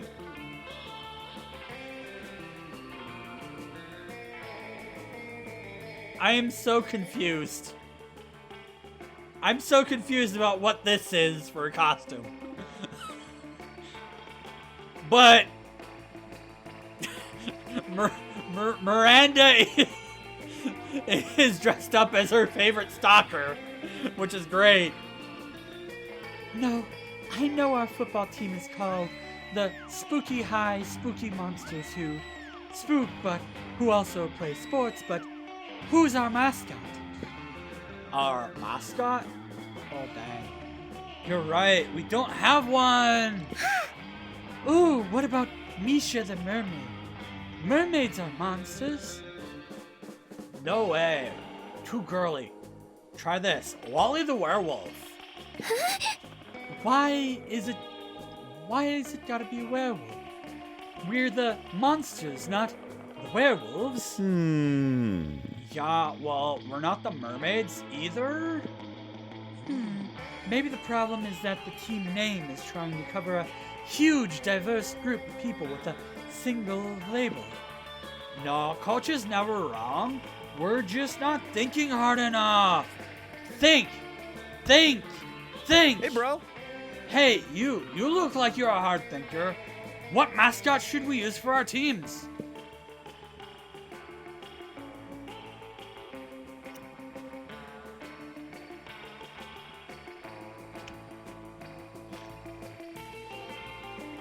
I mean, Cthulhu would be a great mascot, but unfortunately Zoe does not want the job.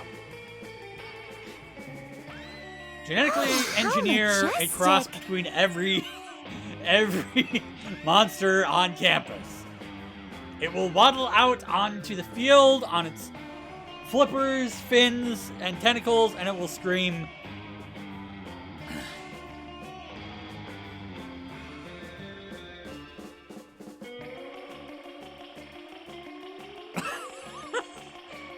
I mean, cosplaying Scott wouldn't be hard. Especially the voice. Scott is too dumb. It is also... Okay, weird trivia fact. Scott, for the little bits of voice acting that is in this game, for the characters, when they show up, Scott is voiced by Aaron Hansen, whom is A, an idol of mine, and B, a week younger than me! Legitimately, Aaron Hansen's one of the reasons why I got into doing Newgrounds and animation and art, and he is a week younger than I am. Exactly a week younger than I am. I was born the end of 86. He was born the beginning of 87. It is way too hard for me to watch Game Grumps these days knowing that fact. Because anytime Aaron opens his mouth, I'm just like, God damn it, I would say the same fucking thing, wouldn't I?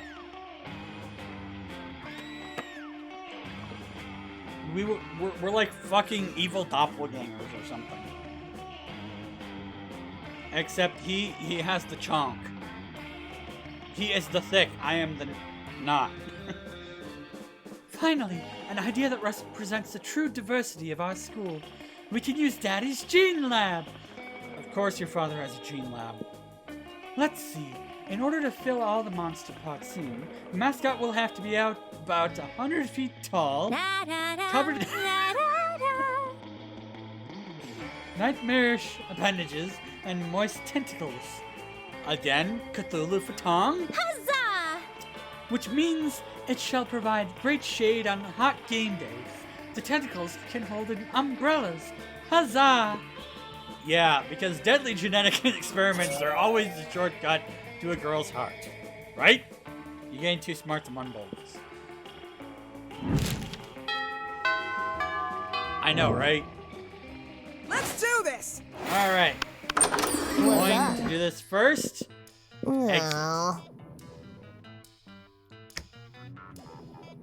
I don't have a good voice for the cat lady, though. Like, it seems like I usually do the same voice for the shopkeeper and the coven. But hers... Wait, hang on. I'm trying to channel Bratty and Catty from Undertale. My stuff just isn't good enough for you? Well, not cool. You know what? Maybe you aren't good enough for my stuff either. Yeah, that'll work. Always tentacles. Let's do this! Alright. Because we can. Oh, crap. Crap. I need more creativity. I need more creativity and I need more money.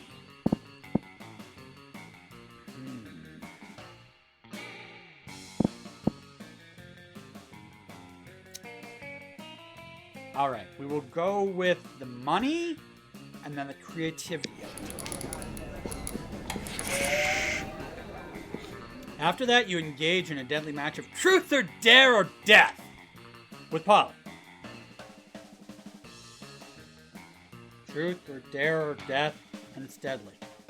Well, Polly can't die, so of course it's gonna be deadly. And that would be a super interesting event to cover, but then the two of you spot Miranda and Liam deep in an intense conversation, and that's bound to be much more interesting.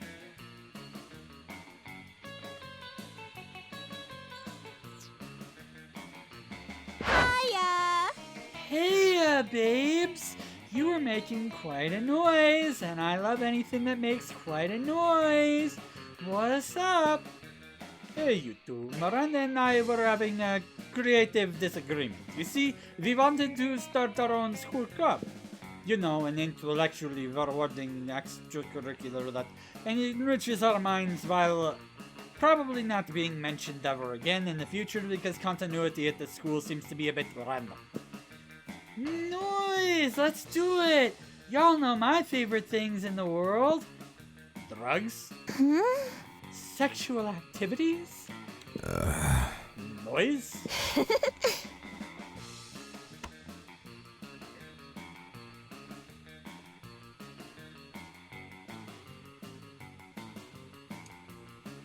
What was it, about 10 minutes ago that I just mentioned this fucking plot line? No, dummies, that too, but I mean chess and Russian literature. Stop treating me as if I were two-dimensional. Wink. Let's start a literature club. I'm not sure. Do you remember what happened last year when we joined the literature club? Did it have anything to do with a game taking over a computer and then someone by the name of Monica? We wrote dope poems and made new friends? No, the other thing. Whoa. Ah, fuck yeah! That's right, so weird, I almost forgot. I mean, that's how I died, you know. Canon Raisins, Polly died, number 205. Doki Doki Literature Club. Oh, hey, Sayori! Anyway, thing is, Miranda and I were already between two ideas. I proposed we start the club. So A delightfully authentic. metal... it would be metal, but meta club, where we enjoy ourselves by designing and crafting new school clubs. Da, da, da, Boring. da, da. I propose the Little Pony Sweet Dreams Club, a club where we would spend our nights learning how to tell the right bedtime stories to ponies. For a second, I thought it was about My Little Pony. Bronies unite! Whoa, you two really know how to sound two-dimensional. But in any case, can't you both just do your own clubs? No, our lives are fueled by the conflict and confrontation that can only be solved by choosing between two options. The meta humor is getting thick in here. That's why we need you to choose which club is the best one. Because the red always seems to choose based upon who they want to ask to prom. Oh crap! We've been discovered. Quickly! We must choose a new face! So which one should we go for? Just remember, one of the ideas includes ponies. A tough choice, mostly because I'm like super drunk right now. Tough choice indeed, but it's your opportunity to convince Polly one of the options because no one is preventing you from making choices based on who you want asked to prom.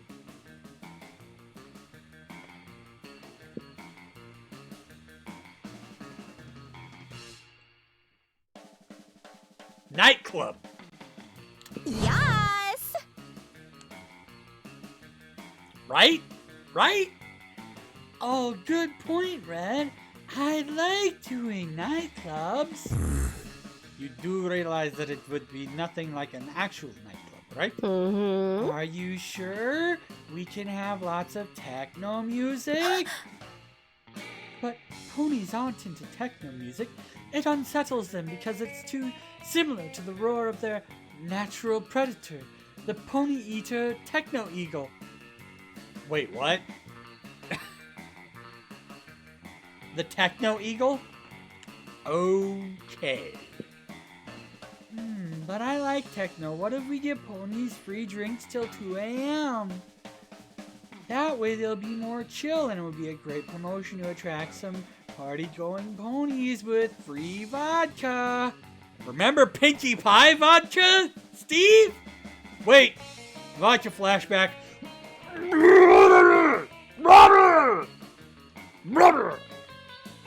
Sorry, vodka flashbacks. Our club would be super popular in no time. Holy helper. I know, right? But ponies don't like vodka. You make the ponies sad. Oh no, we'll make the ponies sad. Okay, better idea. Sheep nightclub. Miri, don't be such a naysayer. I agreed to your club idea, so now we're a team and you should respect my creative vision. Disgraceful. I don't like this club anymore. Thanks to Red for ruining this. I'm out. I didn't like this club from the start, so thanks for nothing, Red. Well, everyone's a critic now, huh? At least we learned 2 new things about ponies, right? Mostly that they're kind of party poopers. Later! Oh yeah, also that you're kind of bad at interacting with people. Because this was on you, not me. Peace out!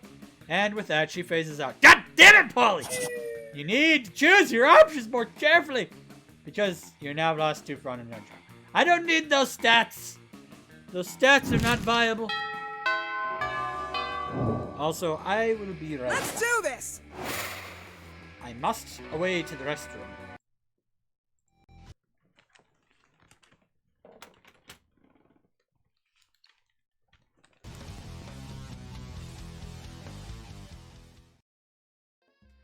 I has the Dane Bramage.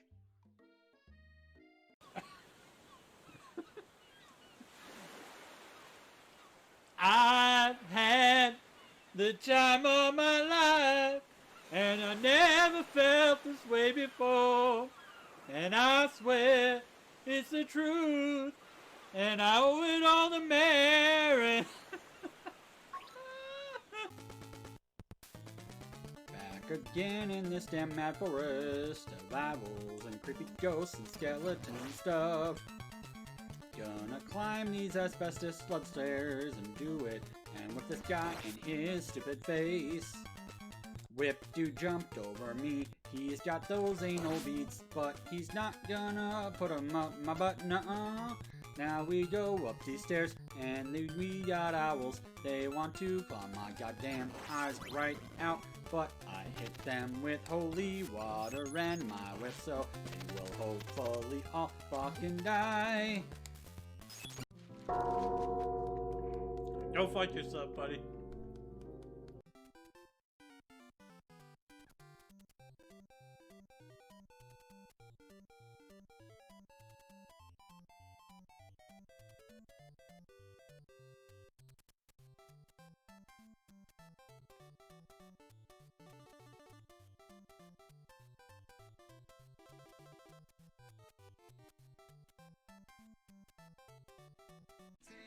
Hi, I'm Shale Riley from the Grammar Club, and I'd like to tell you about our new internet radio station, Radio Grammar Club.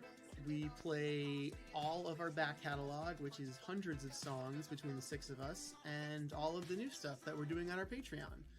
I would love it if you would check the stream out. You can stream it from your browser or in any external player from thegrammarclub.com, and it's up right now. And it's free for anyone, so please go check it out. I hope you enjoy it. Alright, back at it. Oh, ow.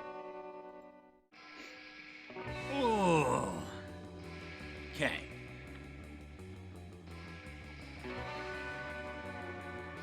Yes.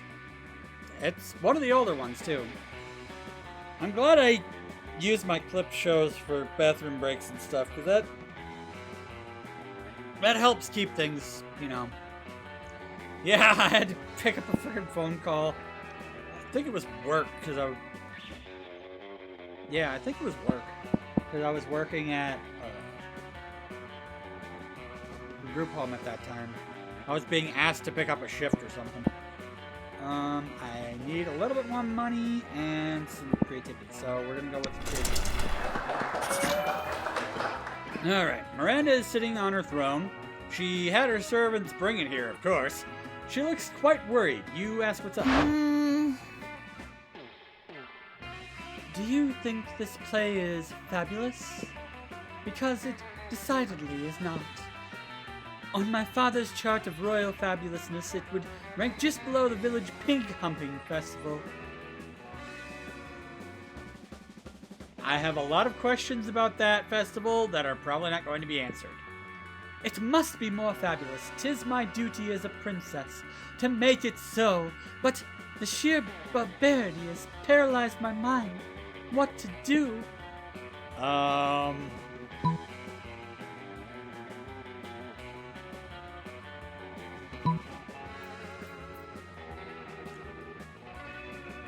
going with the fact that maybe I can, groom her ego a little. You mean I'm not already the main character? But how can that be? I am a princess. Princesses are always the main character. Oh, darling, Miranda. You don't know how this works, do you? This is more devastating than the day I found out that puppies don't stay puppies forever.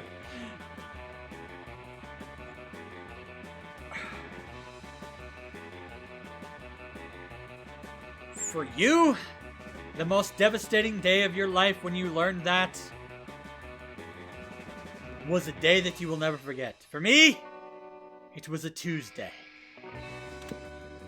Your words have wounded me, but Father always says not to shoot the messenger, so I won't. I'll have you flayed.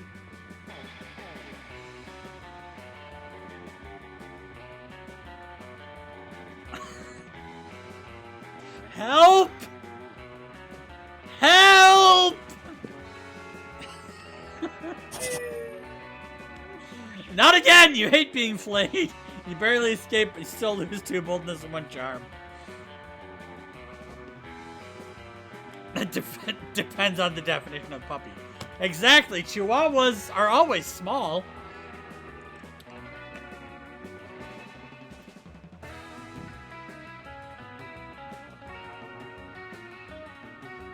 Tank is a 10-year-old puppy. Because he don't know how to do anything but be a big baby.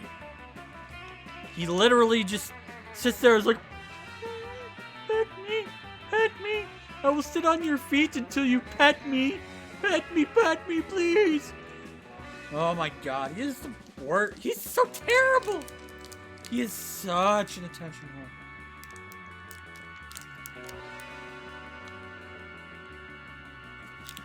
I mean, most cats are kitty. Unless they belong to one Schaefer T. Darklord.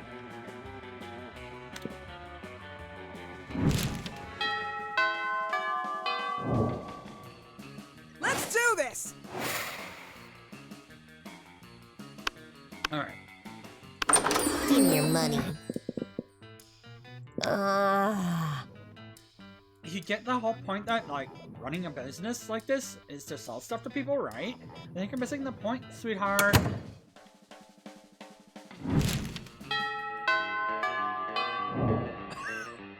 Let's do this! I don't know if the Lions would like you calling it kitty.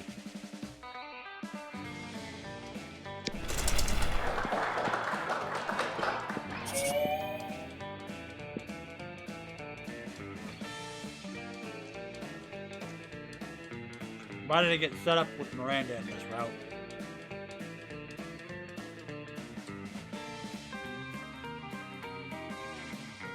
You catch Miranda posing in front of a mirror, gazing dreamily at her reflection. Oh, how I would love to win the talent show.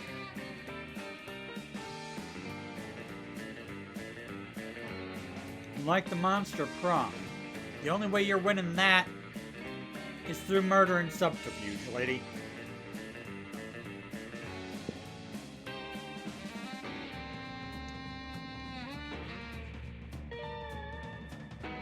Of course, Daddy pays a dozen peasants to tell me how talented I am every morning, but that's not the same. After all, they're peasants. And they're also paid to tell you these things, or else you will kill them. You see here what's going on? No, to hold that heavy, spiky trophy in my hand. Wait.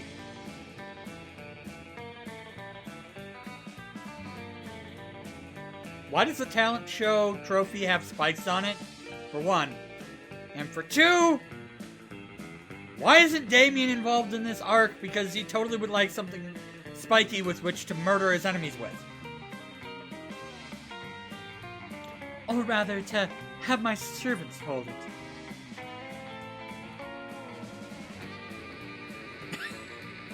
Well, Steve doesn't have any money to pay you And as Steve's resident wallet, I say he can't afford it.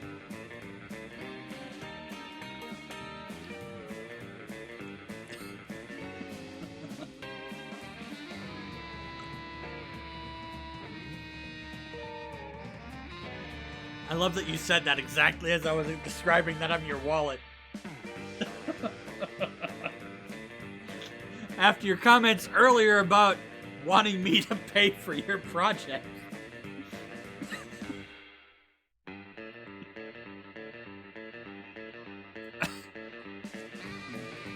You never have secrets, Steve.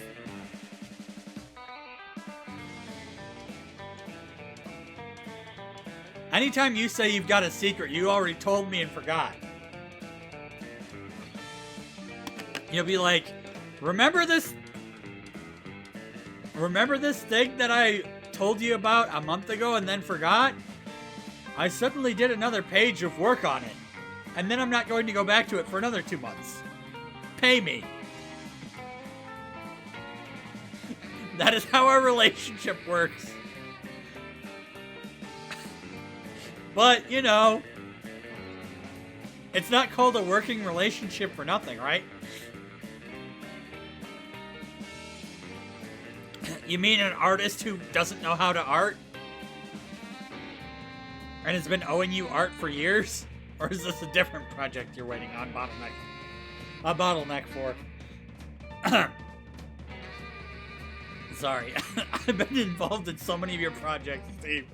This is just a running joke between us.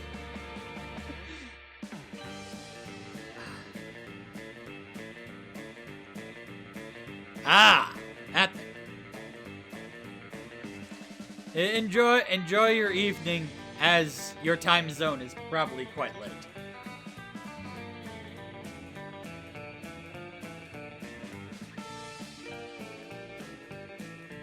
Oh, you found someone who can do what you can. That's great. Sorry. Back to the game. No. Oh, wait.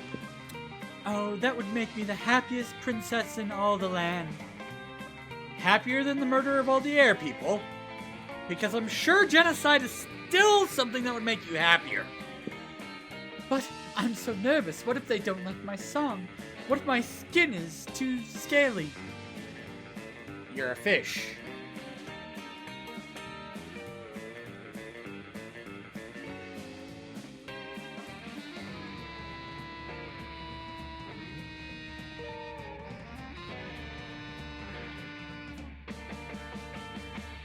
Okay. Well, just remind me to have money in January.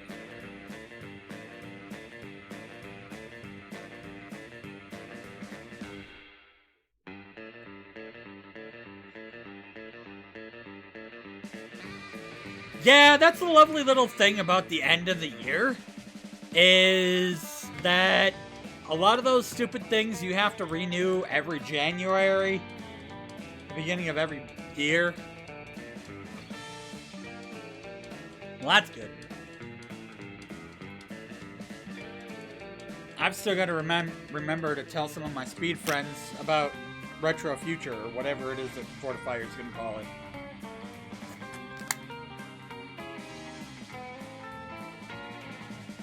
Meanwhile, there's some things that I've been not telling you, Steve.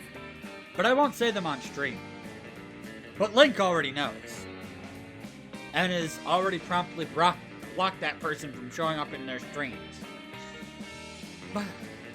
oh, yes, can't swear. What if I accidentally say a swear? Fuck, shit, ass, cock, bitch, motherfucker, tits, penis.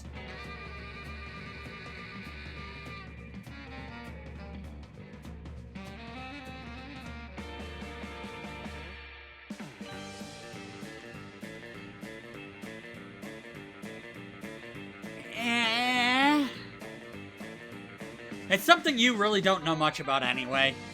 That's why I said, I told Link, and Link's the one who would actually give a shit about it. Somebody came back to streaming after a ridiculously long absence. And it completely ruins Link's Halloween costume.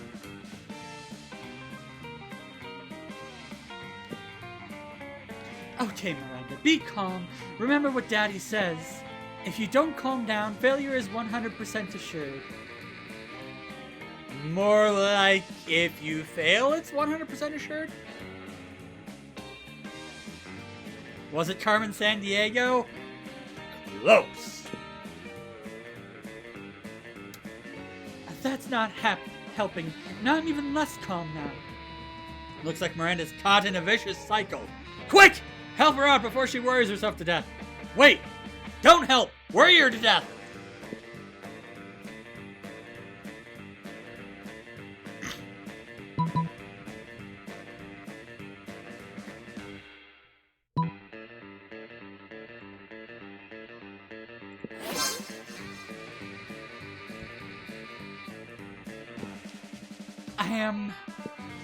Was I supposed to be picturing you naked? Right now, at this moment? Because I, seem to have done so. Entirely by accident. Oh, it's no accident! But it was not unpleasant. In any case, I am calm now. I must run away. Goodbye. And in the distance, you can hear the sounds of fish fapping.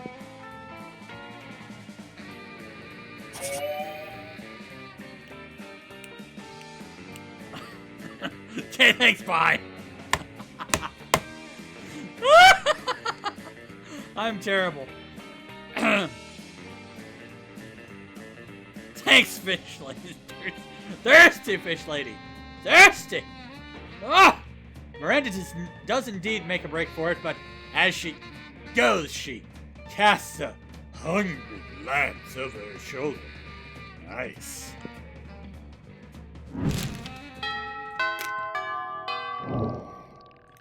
Let's do this! Going for more creativity.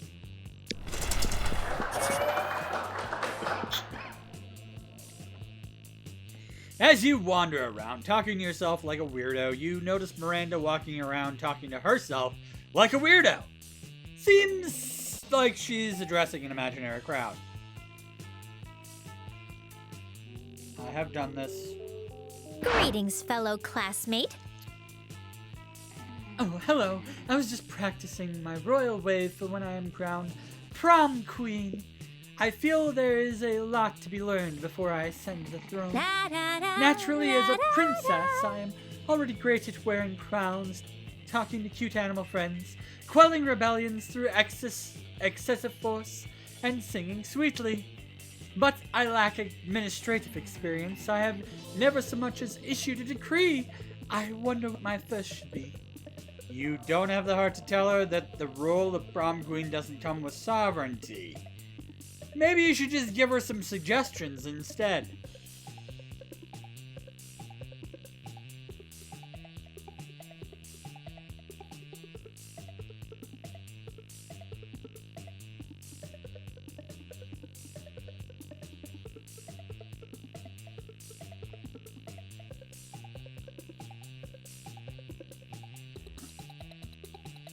I really hope you're talking about the wave and not what Fischler was doing after picturing me naked.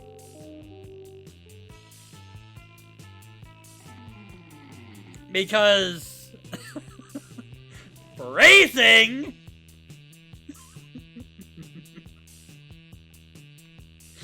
where did my mind go? God. The gutter, as per usual.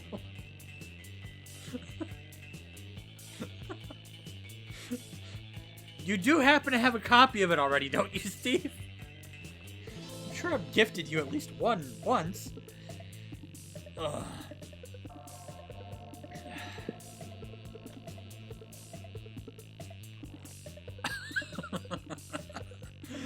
Tuna, you mean my father's soon-to-be ex-wife?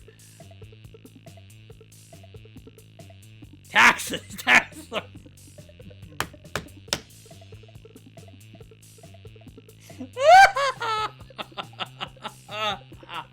Oh my God.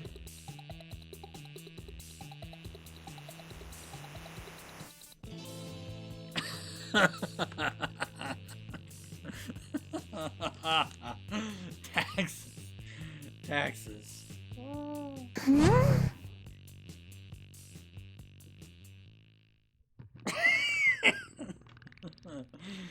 Taxation without representation. It's not bad, but I feel as though it's been done before. I don't want my first decree to be a cliche. I want it to be spectacular. Such as perhaps the requirement that each student write a term paper on the ways in which I am divine, or sing a ballad in my honor. I could have them compose an entire through-sung musical about each one of my toes, or I could make them bring me puppies, or I could make them into puppies. Why would I ever choose taxes when I could choose puppies? Puppies or cupcakes, or harsher penalties for treasonous thoughts, or puppies. See, she's having better ideas with my one bad idea than she was having on her own. I'm a bastion of inspiration.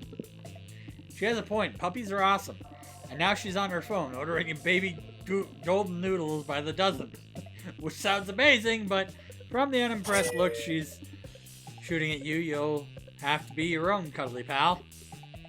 You lose 2 charm and 1 fun.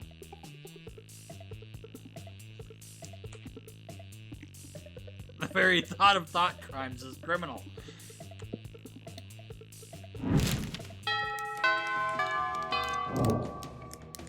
Let's do this! I'm gonna hold off on that. Wait, where are you, lady? Show me that money. Shouldn't you be out there trying to romance a classmate or something? Anyway, welcome.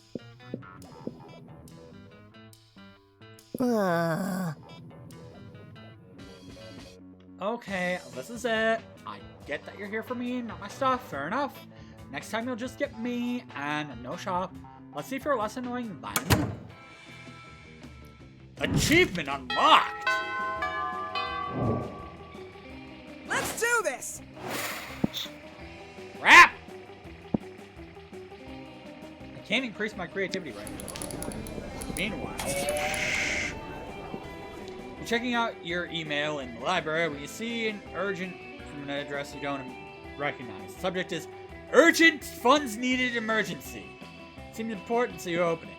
Hello, my name is Nazret Ausa, the totally legitimate Prince of Ethiopia.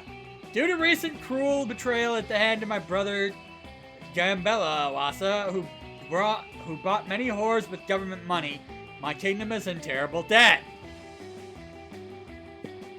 I require only a paltry loan of 1,000 US dollars American to regain my footing. Alternatively, you may simply provide your bank account and routing number, and I will transfer the funds myself. Once I have repaid the debt, I will compensate you with 10,000 handsome US dollars American recompense. Sincerely, Nazret Awasa, legitimate prince of legitimate actual Ethiopian government of Ethiopia.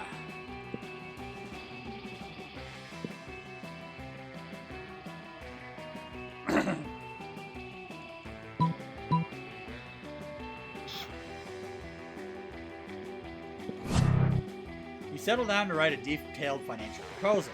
After 3 hours, your proposal consists of maybe you don't let your brother buy so many whores. Satisfied, you hit send. Later, you run into Miranda. She's inconsolable. Oh, lack a day! My second cousin twice removed the legitimate prince of legitimate actual Ethiopian government of Ethiopia has fallen yet further into financial ruin. I knew this was going to happen, by the way. Who would have thought that his brother's shrewd investments in prostitution were the only thing keeping the economy afloat?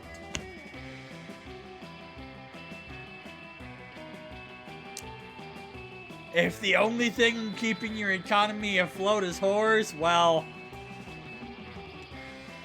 I'd say you need to start sending emails to, Donald Trump and Bill Clinton and other wealthy men who like to fuck.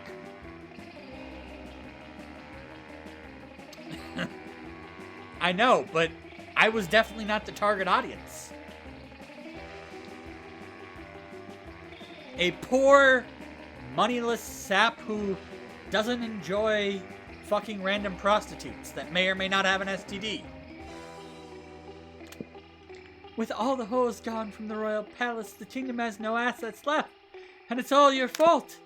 Who would have known that fixing a whole country's economy was a bit too much for a high school student? I mean, I lost stats that I don't give a fuck on. Let's do Now this. for drinking my lunch.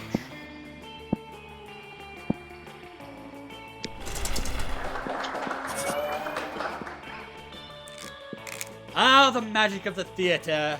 Nothing beats the particular brand of insanity of an amateur production starring non-actors. Wait, what? I drink my lunch too. They're mer people. You'll just get the... That's even worse. Then my dick will smell like tuna. Ugh.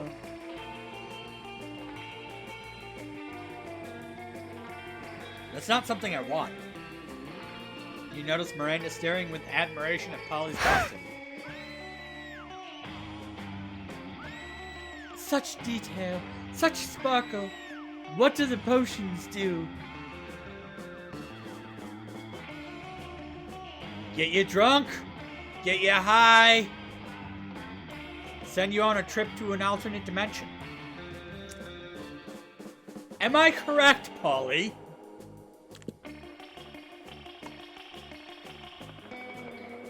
They're just props, Mary. I think they're filled with colored water. But imagine if they weren't. What wonderful things one could conjure up. A potion to attract princes. A potion to repel jerks.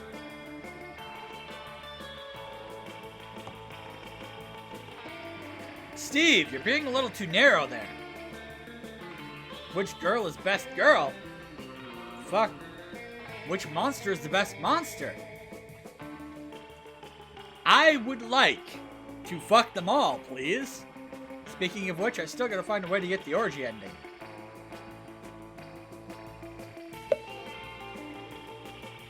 There's an orgy ending, Steve. It's never too broad.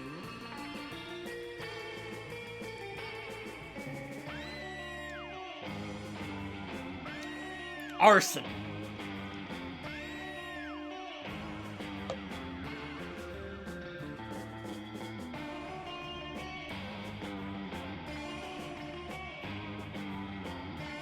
I'm thinking here. Quickly. Scott, Damien, Liam, Calculester if you count it.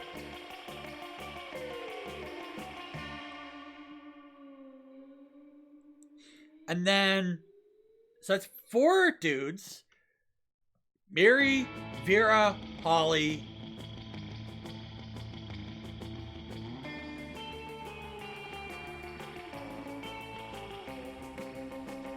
Do we count the Coven as 1 or 3? Coven. Zoe.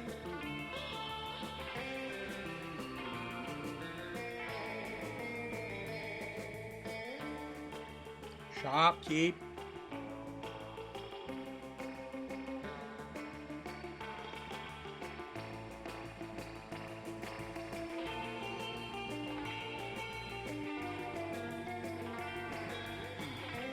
There's a distinct lack of men in this game.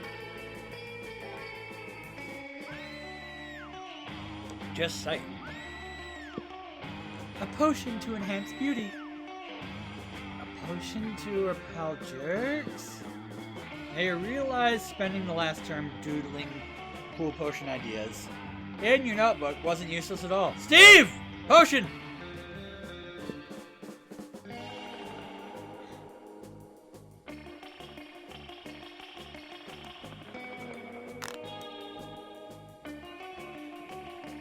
Oh, wait.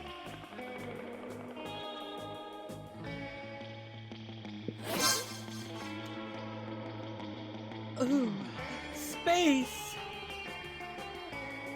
Space! The answer is always space, Steve. Yes, of course. They say that space is the ocean of the sky, and I do feel very at home in the ocean. And it's not like I'm not used to floating, or like I need to breathe air.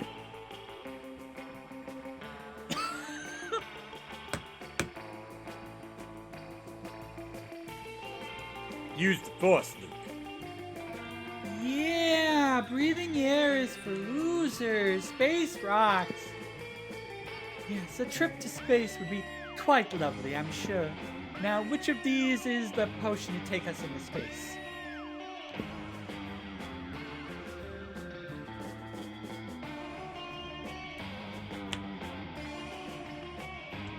I love that Miranda still thinks that they're real potions after being told multiple times they're just colored water. I love this. She's so dumb.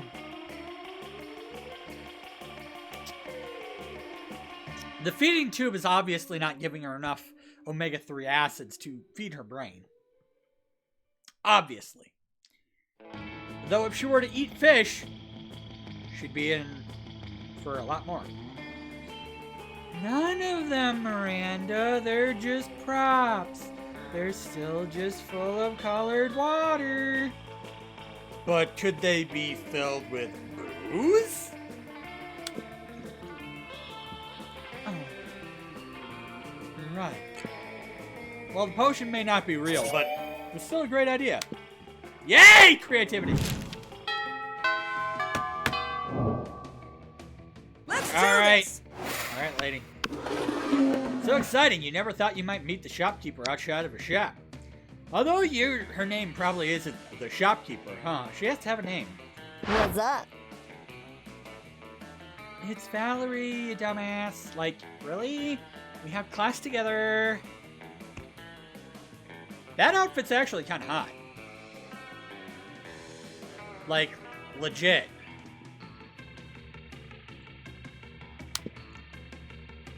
Way to start a date, champ.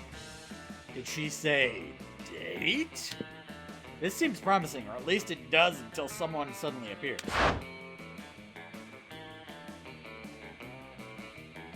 That's probably a Halloween costume she's wearing. And that bitch! Why is the Slayer after the shopkeeper? I am confused. Hey!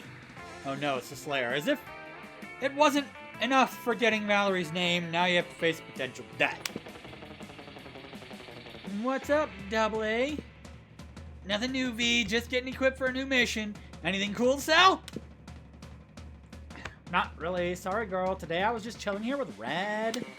Hey, Red, did you know Aravi? She's cool. Always with her adventures. The Slayer's named Aravi? What? Now everyone in this game has a real name? Steve! Help! More names! Wait, can I fuck the Slayer?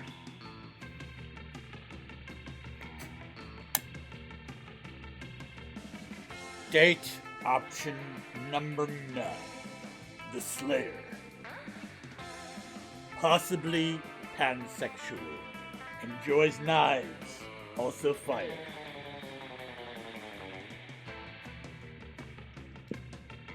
What's that face? Yeah, she has some anger issues, and that whole thing about killing monsters. But to be fair, half our classmates are super into murder too, so what's the difference, really? Like, to me, the biggest difference is that she spends a lot of money on equipment, and sometimes we chill together too. It's well known that monster hunters and cats have good chemistry. Valerie's the best. Wait. Wait! Wait! Wait. Wait. Wait.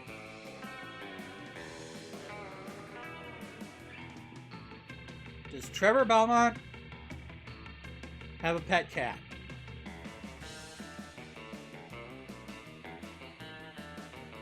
I need answers, Konami! If you're with her, I can only assume you're also some kind of useful NPC for my adventures. If she sells weapons, maybe you are the one that upgrades them? Yeah, Red seems legit. I'm sure they can totally upgrade your sword. Perfect! Upgrade my sword! Damn, you can almost feel the weight of the social pressure! How the fuck can you upgrade a sword?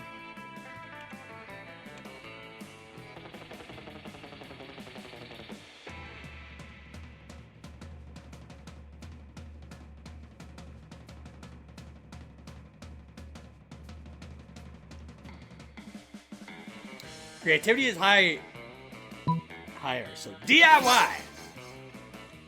DIY! You wield your duct tape with fierceness, but also finesse.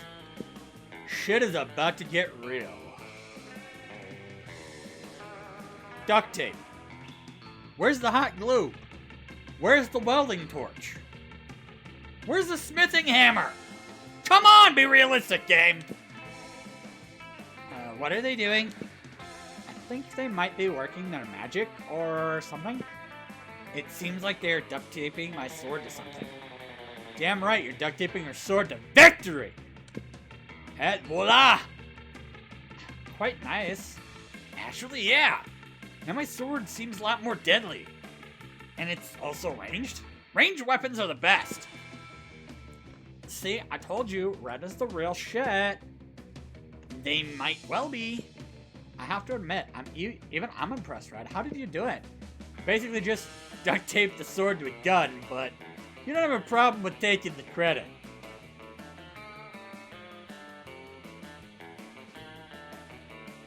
Hey, if Final Fantasy VIII can do it, I can do it better. Gun swords.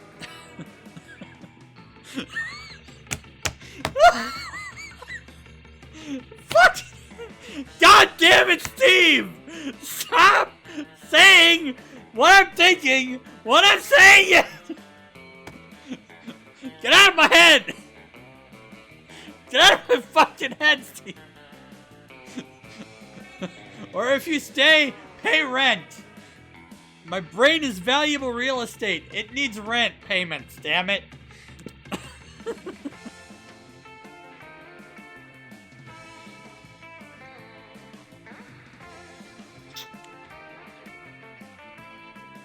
I think I prefer the you that spends time with me instead of the you that buys things from me. And that's like a huge ass compliment, champ. In my family, we don't say no to say some good old money. Are you related to Vera in any way? Cause that sounds like Vera's family too. Great! Next time you'll bring her your Adrian A game. 2 charm, 1 creativity. Yeah!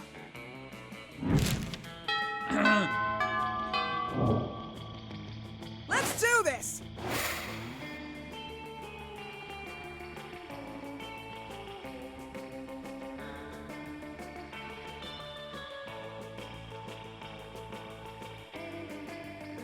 I'm going for more money.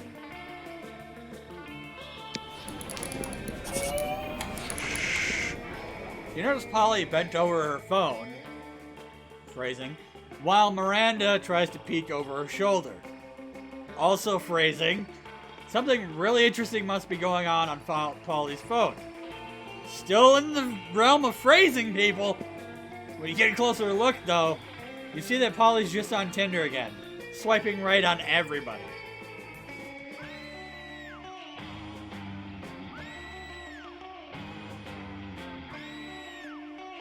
Really, Polly? Really?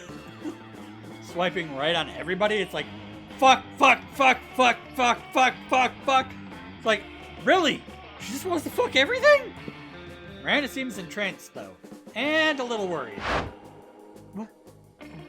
What did you say that this was called again? Tinder? And it's an app for finding true love? I mean... Wait. That just raised more questions than it answered, Steve. can ghosts get STDs? And can ghosts transmit STDs? And can ghosts get pregnant?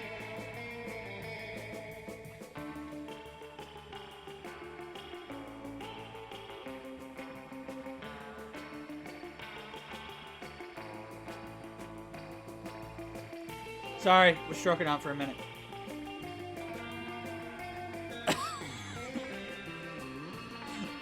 Nobody mentioned ghost dicks. Nobody mentioned ghost dicks, Steve. Sure. How majestic. But I never knew. I have spent countless hours going to royal balls and kissing frogs and pretending to be in magical slumber. Nobody ever does, but here we are. Alright. When I could simply have been using this app?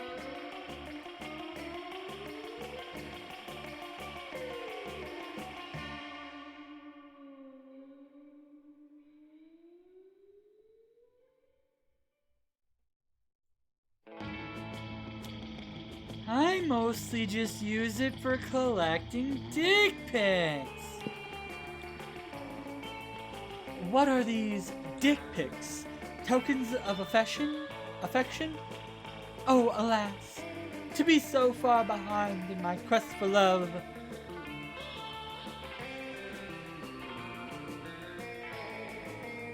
You would hope that dick pics were tokens of affection. I'm 19 years old, practically an old maid, and only now learning of this. Oh, how will I ever make up for lost time? Just fuck interdimensional prince. You know, when doves cry.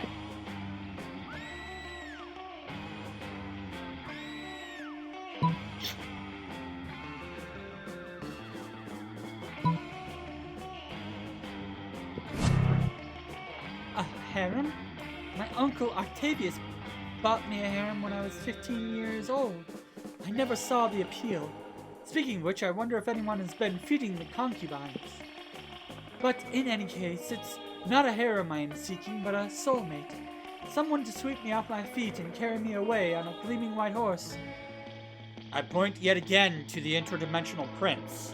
He's literally that. Go on. Get out of this dimension, bitch. And also rescue me if I ever got put into a magical slumber, or trapped in thorn-covered castle, or abducted by a dragon, or cornered by Duke Marianus at a cocktail party.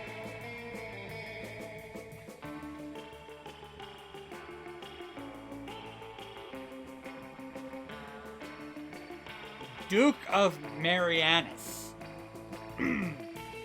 at a cocktail party. I have a feeling that he is Duke Marinara of cocktail sauce. You're not worthy. Alas, it seems as if I will have to accomplish my goals by myself. Too bad. Not like I need those stats anyway. Fuck you. Let's do this! Money, money, money! Miranda summons you. Feels weird to be summoned, but you comply. Can't resist her mermen goons.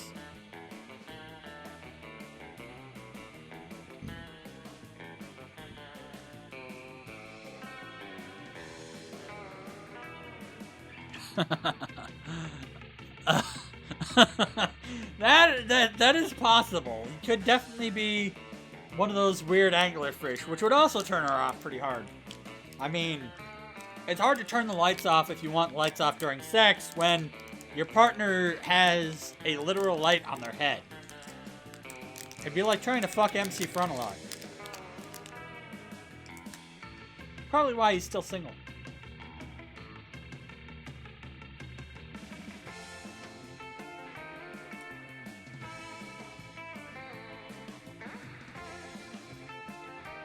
Greetings, fellow classmate.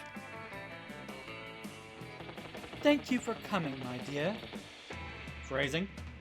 I have finally decided to trust you with my most important aspiration.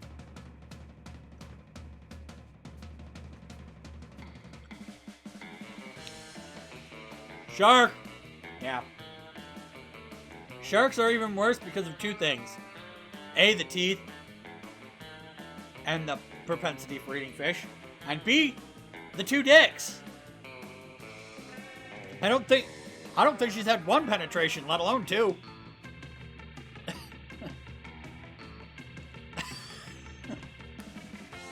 Snorks aren't real, Steve.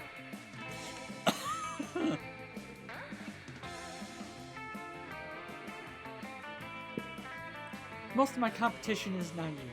They foolishly assume that Prom Queen is a purely ceremonial title. Except Ursula Jr., she's providing to be a worthy rival. I respect that. Which is why we must destroy her reputation immediately. Any thoughts?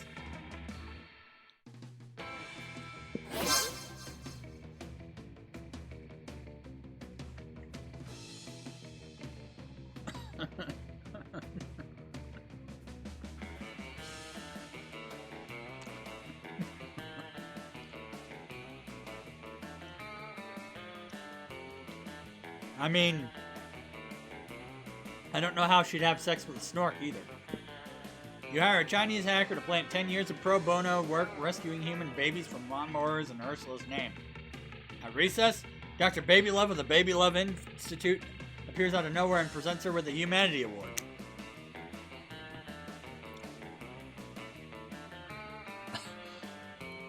Holy shit, I thought it was monster porn. I mean, it kind of is. It's verbal porn. There's lots of kinky sex stuff talked about. But I mean, you're not terribly far off. Not with this chick, though. She only thinks about the only thing that ever gets her hot is genocide of the air people. Yes, this will seriously harm our standing with the evil lawnmower creature contingent. That's an important voting block. They're the ones who keep the schoolyard so tidy. 2 boldness and 1 smarts.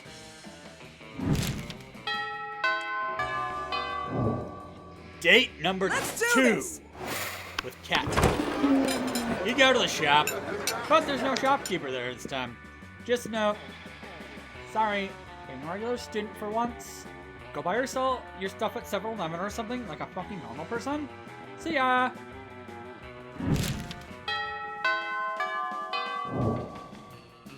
Let's do this!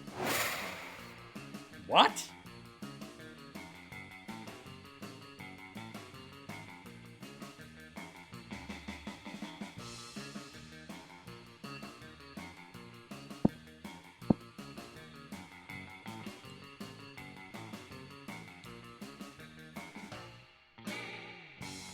I mean, you know, I'm somewhat there. Where the hell is the bitch? Somebody puts a sack over your head, throws you in. Oh no. Where you let you out and take the sack off. It's clearly the first floor restroom. Miranda is sitting on a makeshift throne while her goons jump in and out of the toilet. Greetings and salutations! I'm glad you came. My Prom Queen campaign is moving on to the next stage. Your expertise is crucial for this part. Most of my inner circle are fish, hardly helpful unless genetically engineered beyond recognition. Speaking of which, I need you to help me sneak a 3-meter tall, heavily armed cod assassin named Treska into the school. No reason, but if you're friends with that singing harlot, Ariel, you'd best say your goodbyes.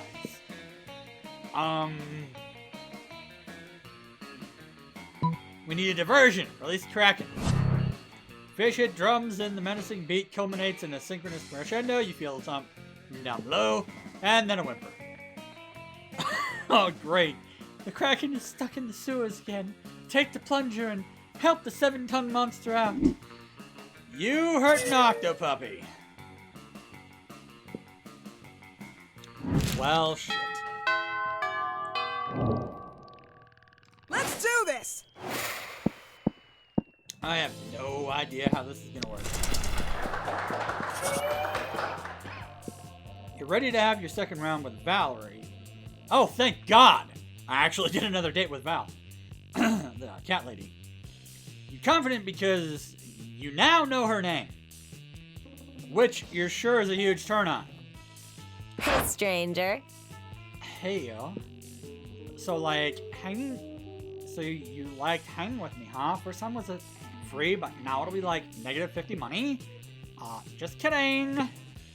I was gonna hang out with some friends today. Hope you don't mind. Hey, girls, saving the world today? You betcha. It'd be so much easier if our classmates weren't doing stupid, dangerous stuff half the time. Don't be so grumpy, Joy. Like, what's the point in avoiding the end of the world if you can't enjoy the little things in life? I know, right? All the NPCs are friends with each other because the regular PCs don't give a fuck. You must admit she has a point. We can't relax now, girls. Our ratings are dropping big time, and we might avoid death, but we might not avoid cancellation. Remember, the Coven is actually a fake Buffy the Vampire Slayer / Charmed TV show, whereas the Slayer is actually Buffy the Wonder Girl.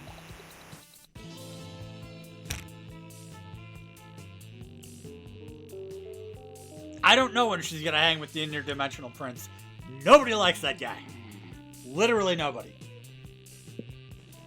Eek! That's frustrating. We're busting our asses 24/7 to save the world, and sometimes it feels like we're secondary characters. While the ones getting the spotlight are idiots like crazy Damien, that quitter Liam, or even your sister.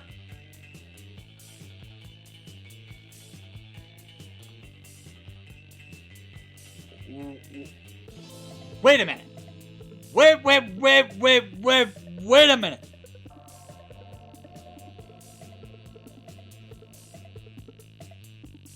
Was I correct in assuming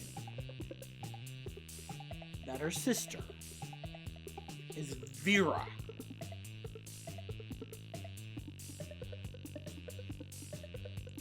We'll find out. Hey, my sister isn't an idiot, Joy. I love you girls, but don't talk shit about her in front of me, okay? Okay, Val, sorry. Don't worry, lucky for you, we have Red here, who seems to be an expert in stupid plans that revolve around difficult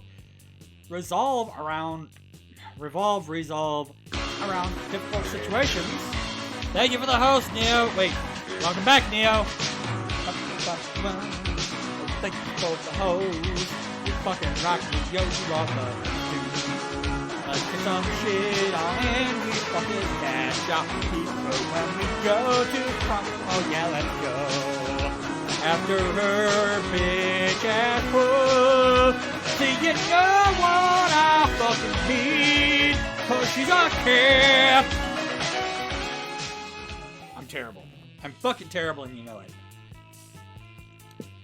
Hey, Red, do your thing. Save the situation. Hope Joy and Faith need our help. Using a guide so I don't fuck it up.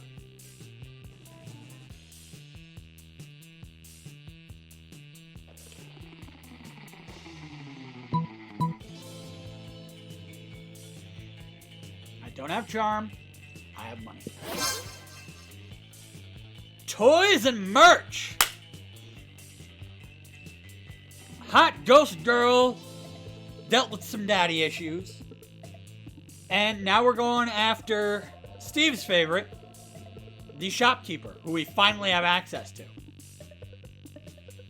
You've been saving money all your life for this, producing toys and video games based on your classmates. Is this me? It doesn't look half bad. And check out this video game, Which Prom?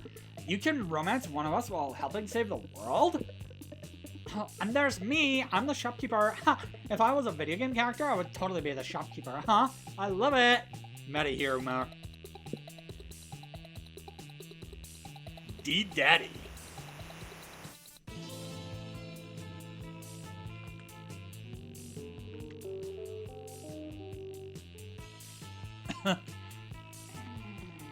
Wait, is that because you have to go get your kid? Release a whole line of merchandise in a flash. Because this crazy world where things happen quite fast, if you haven't noticed yet, Joy, we're trending on Twitter, and our diversity in body types is making us super popular on Tumblr. Hey, Joy is thick, okay? And legit, she can crush my fucking skull if she wants. As long as it's with her thighs, man. The weebs are going crazy with the fan art and fanfics. There's a feud between the Gems and the Geometries over which ship is canon for you, Joy. Well, that's my private life. No, Joy, that's our salvation. Wicked be this world. But wicked world is good world for a coven of witches. I guess the day has been saved by Red, which will allow us to save the world many more times over. Yeah, I totally told you Red is hella legit. You're the real deal, huh? How about we spend the rest of the day drinking beers and discussing coven ships? That sounds like a plan. Valerie's the best, and who would have thought that all these secondary characters had such deep existences? You gain 3 smarts for appreciating that. Yeah, I know, that was like an hour ago. Let's do this!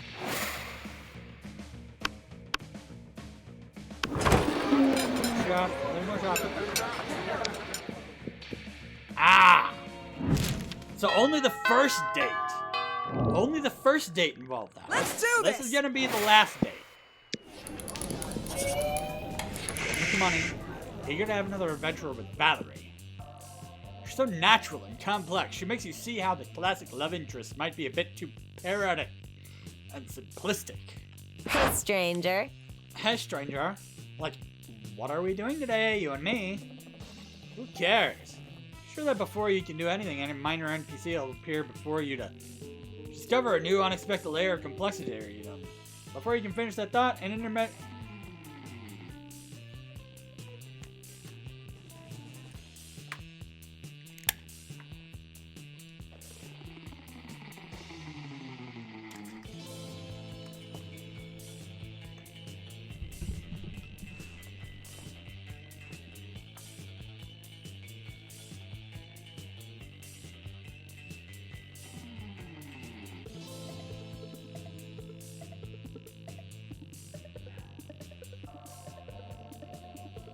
Nope! Fucking done! Nope! Bullshit! You fucker!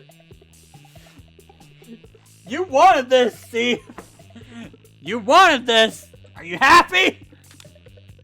You fucking happy, Steve? You wanted this! Asshole!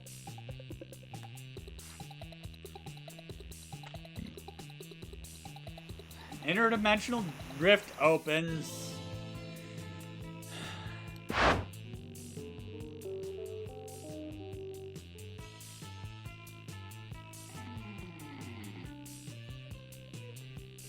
I think that's his Halloween costume. And it is fucking appropriate that he is the Kappa. Oh my god. Leonard the Kappa. Hi, it's me, the Interdimensional Prince. Oh, how will you gain an appreciation for the nuanced layers lurking beneath the prince's seemingly shallow creepiness? What surprising relationship might he have with Valerie? Oh, feline lady, you look so edgy. Let me save you from a life of solitude. For I am the interdimensional prince, and there is surely some prophecy foretelling our romantic fate. Nope! He's still one-dimensional piece of shit. Just a regular interdimensional prince. Go away, blue creep! Kicks him in the nuts. I wish. Oh, so rude. Not a surprise, coming from someone who's clearly not primary love interest material. But worry no more, my love. We will have time to educate you in proper behavior once married. Wink. Soldiers! What the fuck? Too late, the prince's army is holding Valerie, and if you don't do something soon, it'll be your worst date yet. Thanks fast.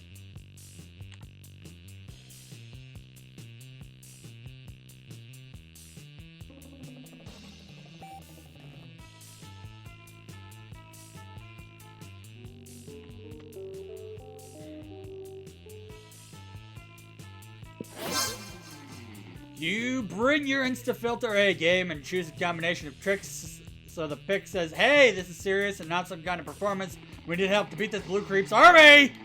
Of course, it's also helpful you wrote that in the caption verbatim, but the filters are a valuable addition too. It's slaying time! The coven is here to save the day! Wait. That's their Halloween costumes?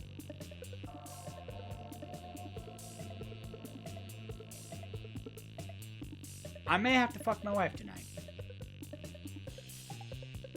Cause that's close to what you wore to work today. Short girl is in a short dress, but thick girl is, Shush! You! Be gone, thought! Girls! Doesn't anyone in this dimension know proper kidnapping etiquette? It's so annoying. 4 girls fight the armies relentlessly, but eventually our army is defeated. Mostly because 4 characters is the maximum allowed on screen, and there's still one more surprise appearance. Ah! They are too strong for us. Ha! You don't stand a chance against my army, you fools. But then, the army is viciously pumped full of lead.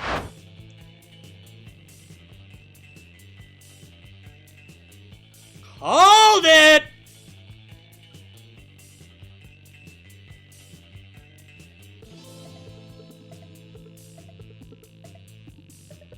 Who good? Disdonn good. I fucking called it! Ah! Yeah! Leave my fucking sister alone! Yay, monster adoption! Exactly, don't fuck with Vera. They... Oh no, the plot twist. I can't stand against such an unexpected reveal. You're goddamn right, Prince. You to be as royal as you want, but you're still trashed before the Oberlin family. Now leave or face the consequences. Humph! And so he leaves. Thanks, sis. Don't worry, Val. Some lowlife still don't know not to mess with us. And you, pathetic witches, how can you pretend to save the world if you can't even save my sister yourselves? Anyway, take care. She might have saved the day, but she's still the worst. Girls, no she's not. All day acting like she's so superior. Oberlin family this, Oberlin family that. Such an elitist. Quite the opposite. All that Oberlin pride is super sweet. See, my mom died giving birth to me. My dad was devastated having lost the love of his life and thinking I was gonna grow up motherless. And then he saw Vera. Someone had left her at the hospital, a newborn orphan, and he realized she was bound to be motherless too, so he decided to adopt her. My dad wasn't wealthy then, but he dedicated his life to making some money so the 2 of us could have a happy life. You could say that both of us loved money because of that. And here we get the delicious backstory of how Valerie and Vera, the 2 V-girls, have been sisters all along. Vera knows all this, so the whole Oberlin pride thing is just her way of showing gratitude and love to her dad. She loves money, sure, but she also wants to earn it so she can give something back to him. even if it really isn't necessary. She wasn't born in Orderland, but she's hella proud to be one.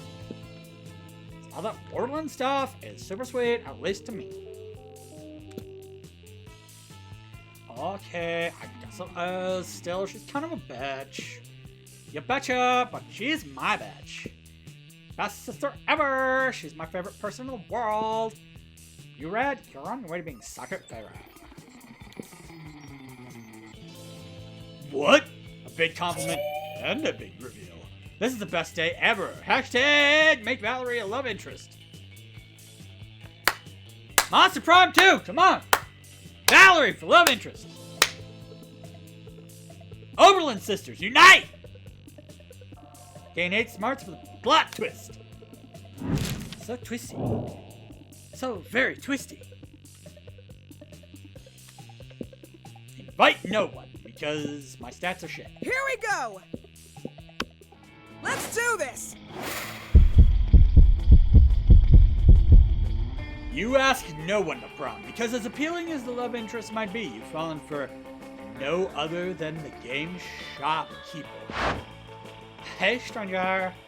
Prom? What? Whoa, that's no. Sure, you seem like fun, and nobody's buying you shit during prom anyway. See you Hey, there. stranger. At prom? Who'd say?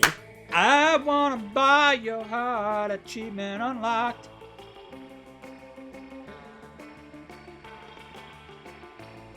You and Valerie have a great prom night together. She reveals the reason why she rejected the opportunity to become a love interest and instead became the game shopkeeper. So meta. Also, she definitely looks a lot more like a kawaii cat person in this. She also tells you how she got all the weird stuff she sells. From the used tampon to the power totem of Scored. You admit that you would love for her to be a love interest so you could spend more time with her. She looks at you, smiles, and whispers, well, tonight I'm a love interest for you.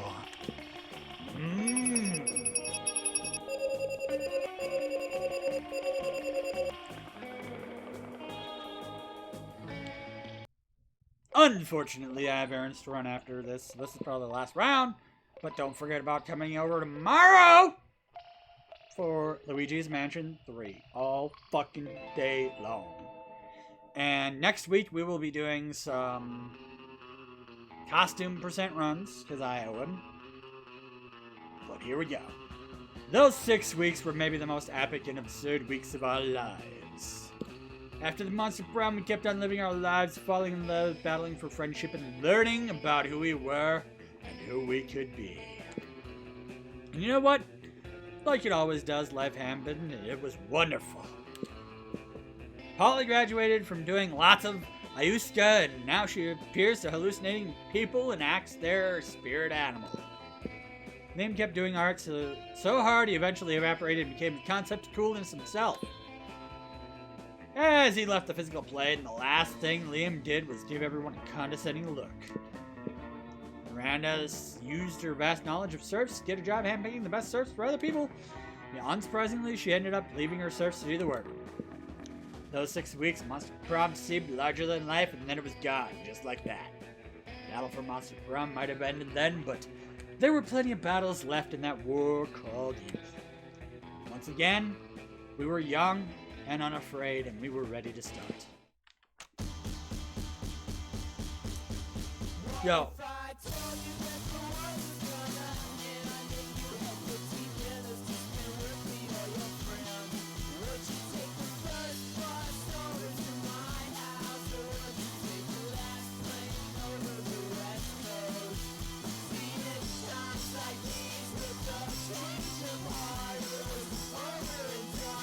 Knife. But remember, you have to use the murder spoon. Murder spoon's the real thing.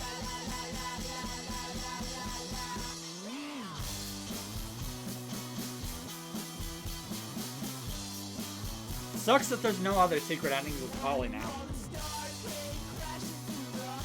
We've already got all the endings with Polly. But at some point, I do have to try and get the orgy. At some point. Wait, no, there's one more. But it's technically Scott and Polly, the Prank Masters ending.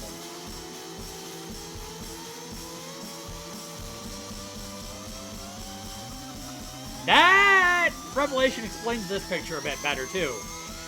Because I was always wondering why the shopkeeper was Vera in that pic. I'm just like, what? What? What?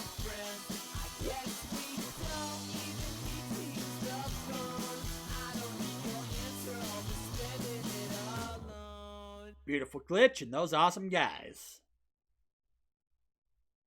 Don't forget, Monster Prom is awesome. Monster Prom 2! Summer camp's coming. I'll have to find some mods later. Right, gallery. I know, right? This needs a fucking anime. It really does.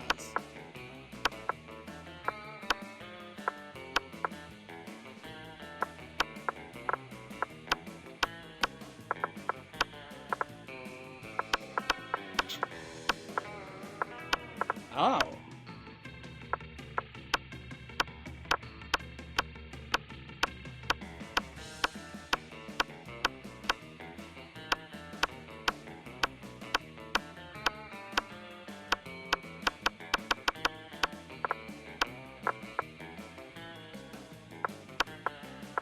Okay.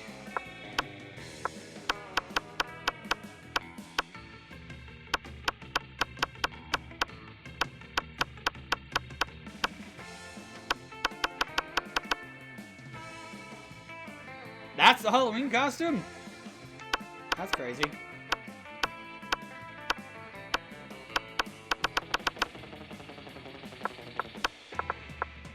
What about Calculaster? We're going through some of these to find the Halloween costumes.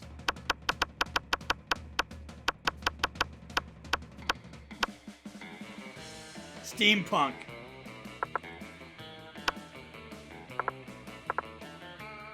I know, right?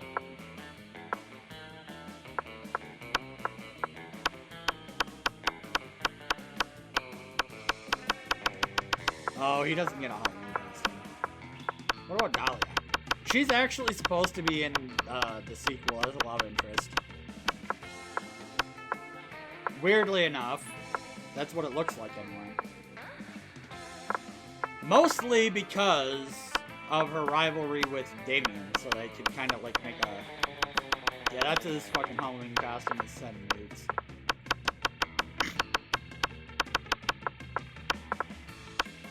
What about Vlad the Dick Tits? Oh! Okay.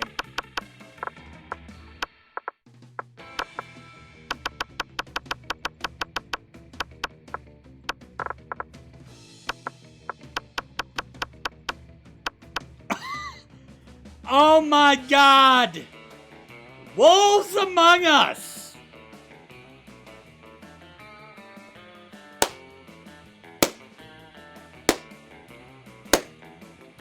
Fables.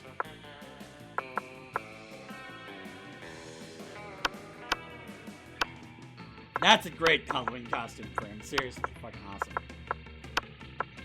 Saw this Halloween costume. And these girls.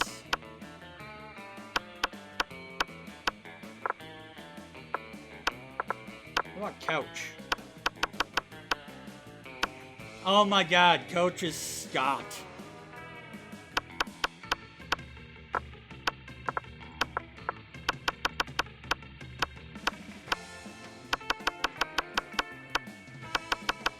Vera.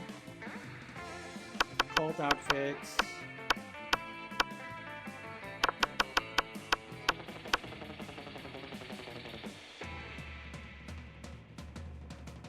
Oh my god.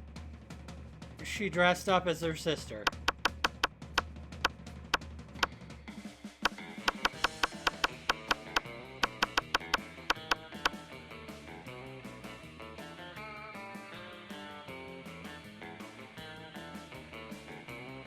And Joy dressed up as Vera!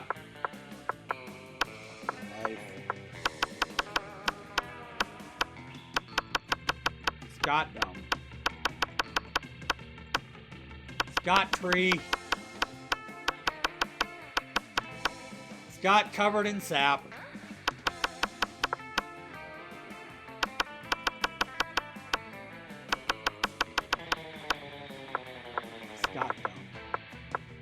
did not get to see douche tits.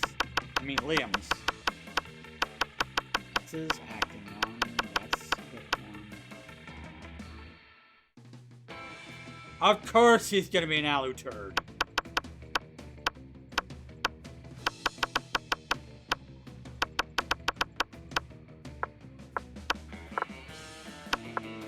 Miranda's was which one?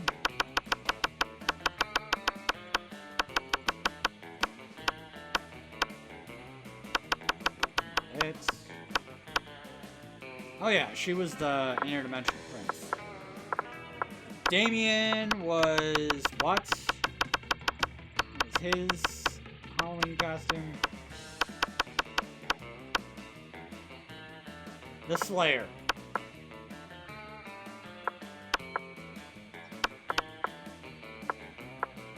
Wait, does Fish have one? Only maraca and knives. Alright. That's all for today. Who's on?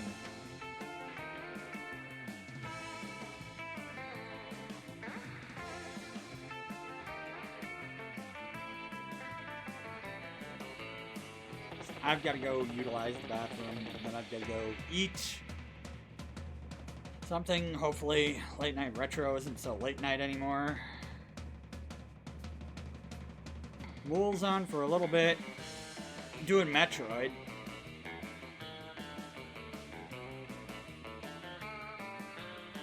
Drax is doing Borderlands 2, which isn't terrible.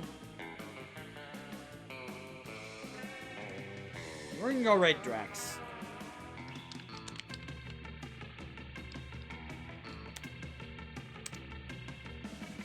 I'll catch you guys later. Tomorrow, don't forget, we will be doing Luigi's Mansion